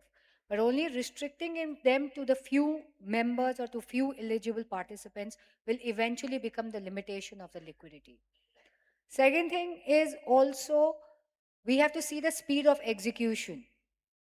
Municipal bonds got approved as an accepted security, but it's still not been implemented. So from the MIS perspective, also the speed of execution at the speed at which the market is opening up has to commensurate. They have to kind of talk to each other. Otherwise, there'll be a fatigue. Coming to now your point, Sriram, look at all the asset classes. That is the only asset class which has 3 avenues of trading, which leads to fragmentation. And that can also lead to confusion. Because imagine you go to a shop for the same product, for the same soap, you are shown 3 brands, then you have to read everything, which brand to buy, how to execute. So similarly, you're having on cash, you're having an RFQ, you're having an OTC. So hence you are fragmenting the corporate bond market. If we are able to converge that into one platform, then you will have all investors, or let me put it this way, traders, investors, buyer, seller on single platform, just as you have it in equity, and you will see volumes picking up, coupled with anonymous. Because these another problem or the limitation that we have in the debt market is the KYC.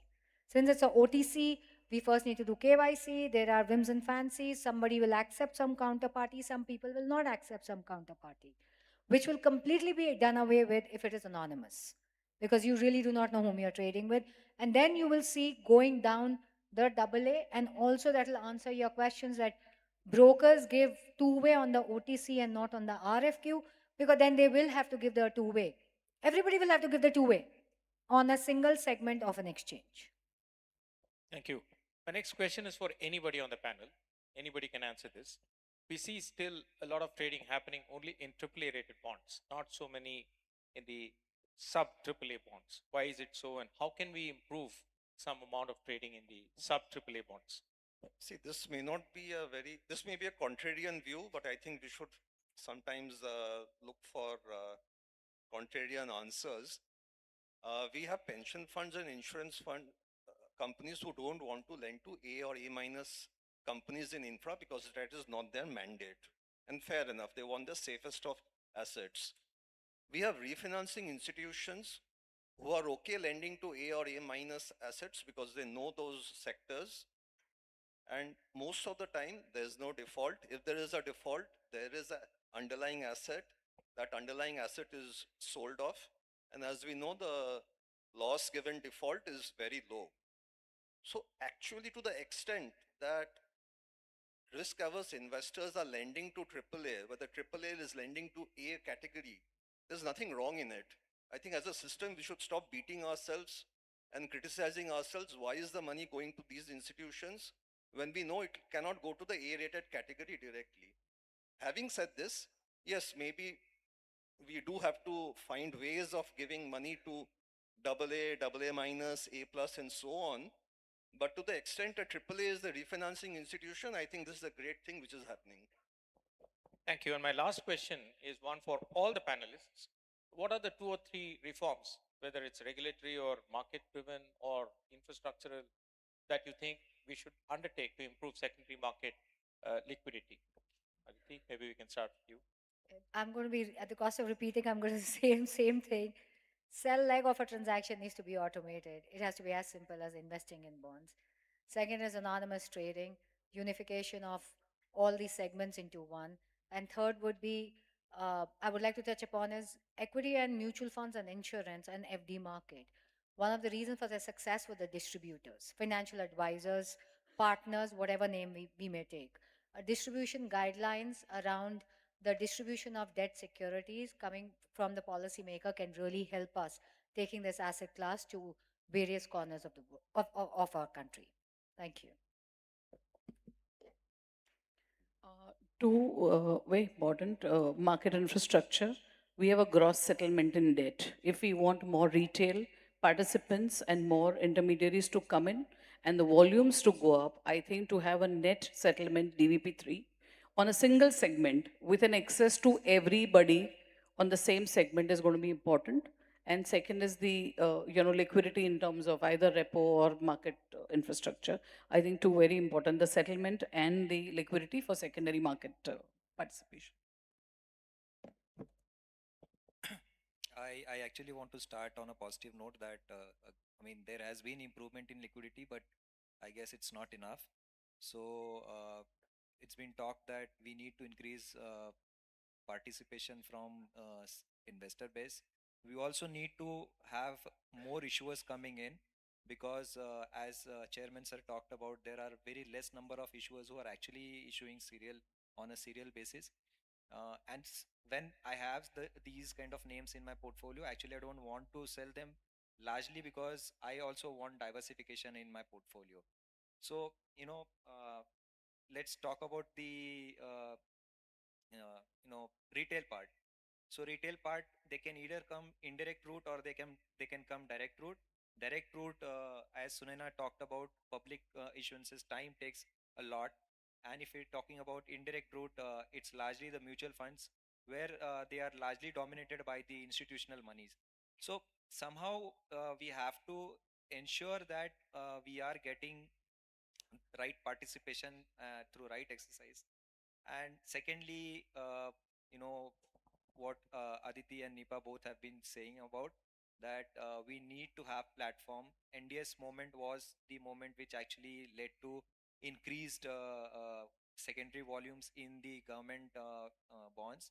I think some similar kind of more structured products coming on a platform like NDS being, where you have a CCL kind of mechanism will definitely help the market to get more vibrant as against what we are seeing today. Yeah, one comment before I come to my wish list. I think the primary liquidity in India is superb, and we don't have too many issuers complaining that I don't get money. Abroad, you have investors saying, I will not take more than 5% or 10% of any issue, and therefore the issues are large. I think investors in India realize that corporates are very opportunistic and they may not come again. So we don't have those requests in India. So we have corporates who are very keen to issue multiple times a year, and sometimes invest.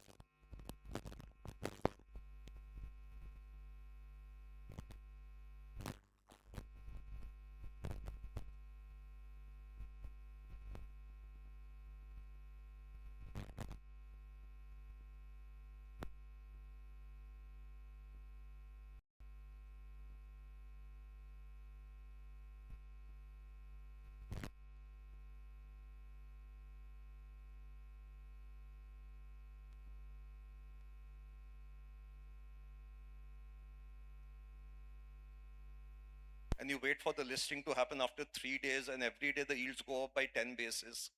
So there was a time when we could trade the very next day after the investment. I would wish that we have some kind of systems and regulations which enable an overnight listing, because you're penalizing primary market.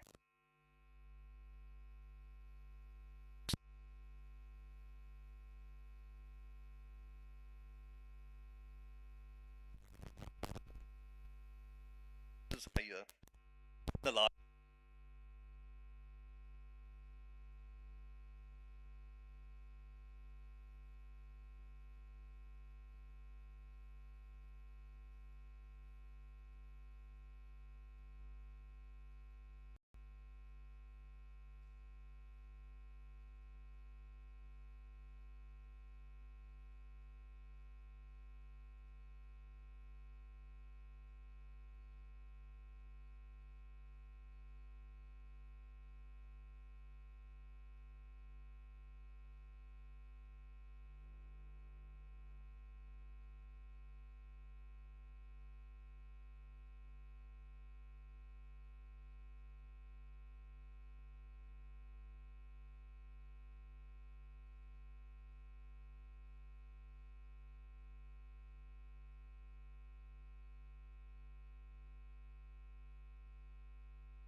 In which they are allowed to invest. Maybe we increase those limits and increase the appetite so that it induces them also to step down the rating curve and rating spectrum. So in the short run, I would say this is my wish list. From a longer term perspective, it would take time, but I think we need to develop robust frameworks for market making. If we want to deepen liquidity in corporate bond market, it cannot be done in isolation. You need to also increase liquidity simultaneously in corporate bond repo, in the CDS market. So you need to ensure that all these are done in conjunction with one another so that overall the liquidity improves.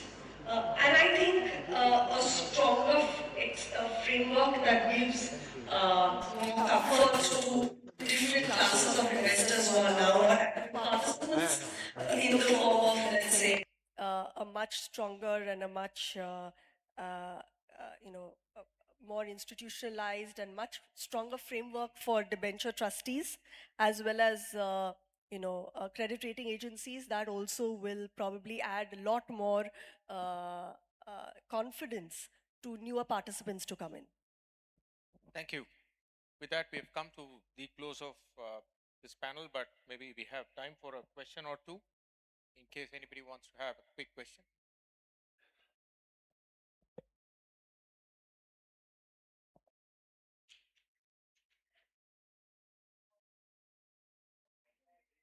I think we have two people who want to ask questions. We'll take two questions and then, yeah.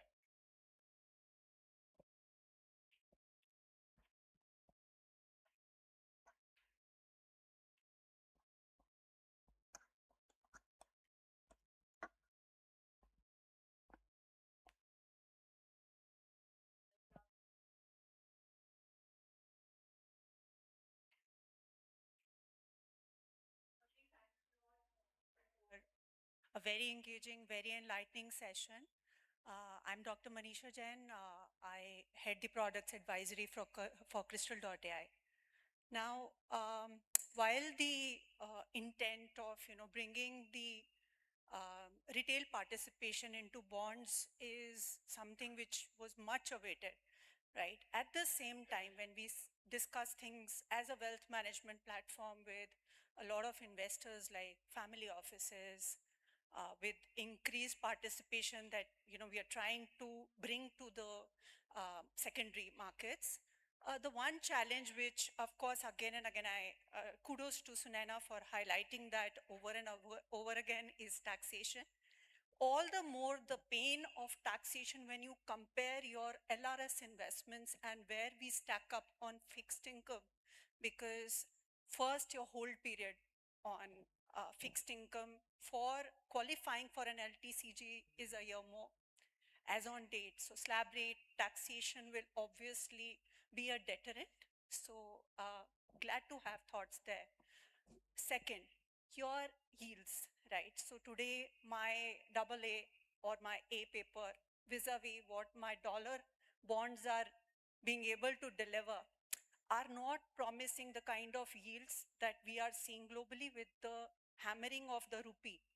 So a lot of thought goes into how am I going to bring more and more investors to get attracted to our bond markets, right? So there is definitely a 5 to 6% depreciation that we are seeing on the currency. So these are some of the questions, and my question is very clearly to the people from the AMC background, that how do we combat when investors ask us these queries, because these are very genuine concerns and we've already seen drying up, significant dry ups. Second question, instead of me, telling an investor to find the kind of corporate bonds which are going to suit their requirement, I'm more than happy today to write a check to a mutual fund manager who does the active management, right? So don't you think that is also one concern which will emerge in bringing more and more retail participation to the direct bond market? So two questions. So for the first question, as Sunana has been saying, I think that taxation part is not only for the mutual funds, it's across all the asset classes. What she said, and it was a very important statement that she made, that people should make a choice of investment in various assets based on their risk appetite and not on the base of the taxation benefit. So when we're talking about that taxation reforms in mutual funds, so similar taxation reforms should come into corporate bond market also, and that comes in for resident Indians and for the NRIs. So there should be a parallel treatment, and I'm sure policymakers and regulators and people on the top are cognizant about it, and that is something that they will have to deal with it. To come to your second point, when you're talking about LRS and you're talking about dollar returns on the bonds, dollar returns on the bonds also has a currency effect. So if you're going to couple both of them and then you're going to look at the Indian infrastructure, I think your answer to that would be dollar bonds of Indian issuers through the GIFT City. So that's how I would simply answer to you. So for them, if they have to invest in a PFC bond, whether it's a dollar PFC or a rupee PFC, the credit remains the same. So if people are going out of country, they can go through GIFT City. If they're coming into country, they can come through GIFT City.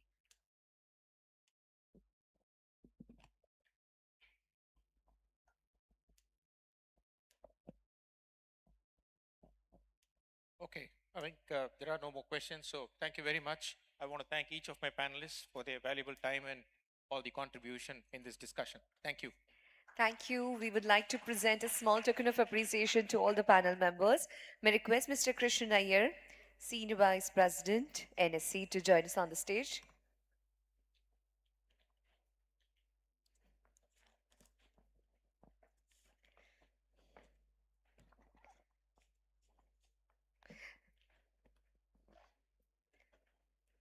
Thank you for that insightful and engaging panel discussion.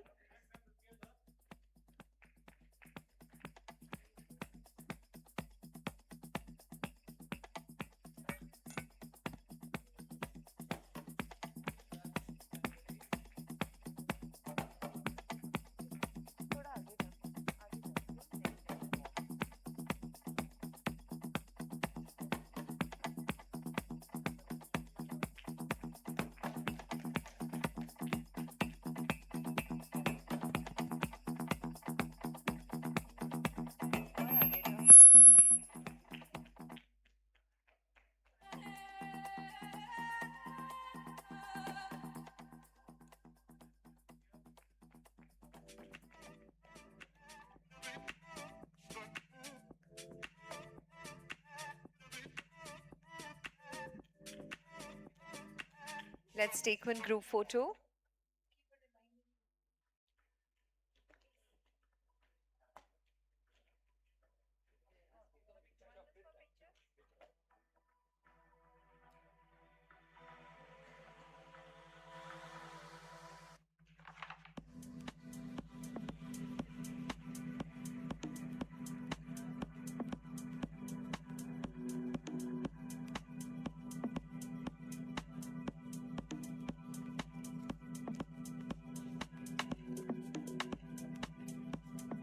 Thank you. And now, ladies and gentlemen, to formally conclude the proceedings, I would like to invite on the stage Mr. Debashish Bandyopadhyay, CGM SEBI, requesting him to join us on the stage to present the vote of thanks.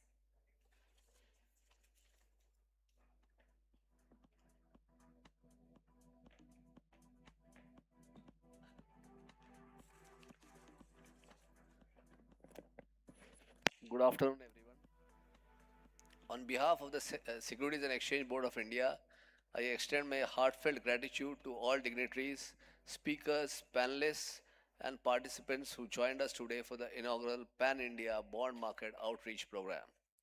First, I would like to express our sincere thanks to Sri Tuhin Kanta Pandey, Chairman SEBI, for his insightful address and for launching the OBPP tagline documentary and videos. We are equally grateful to Sri Amarjit Singh, whole-time member SEBI, for setting the tone this morning with his opening remarks, and to the leaders of both the exchanges, Sri Ashish Kumar Chauhan, MD and CEO NSE, and Sri Sundar Raman Ramamurthy, MD and CEO BSE, for sharing their perspectives on how the market infrastructure institutions can collectively deepen our corporate bond market ecosystem. I extend special appreciation to our esteemed panelists from LIC, CRISIL, SBI CAPS, NAPFED, and UB, and to the speakers in our second panel from ICICI Securities, PD, SBI Mutual, SBI Pension Fund, Aditya Birla Sun Life AMC, Trust Group, and AK Group. Your contributions have provided valuable clarity on fundraising avenues, liquidity considerations, credit perspectives, investor expectations, and digital platform led market access. A warm thank you to our moderator, Ma'am Maninder Chima, Executive Director SEBI, and Mr. Shivramakrishnan from NSE for steering the discussion so effectively and ensuring that today's conversation remains practical, meaningful, and sharply focused on issuers' needs. To all participating mid corporate issuers, investors, market intermediaries, and ecosystem partners, your presence reinforces our collective commitment to making India's corporate bond market more accessible and inclusive. Finally, I would like to acknowledge the dedicated efforts of the organizing teams from SEBI, BSE, and NSE for curating today's program and ensuring a seamless experience for all. Thank you once again for your participation, your time, and your continued engagement. We look forward to working together as we expand and strengthen India's bond market landscape. Thank you.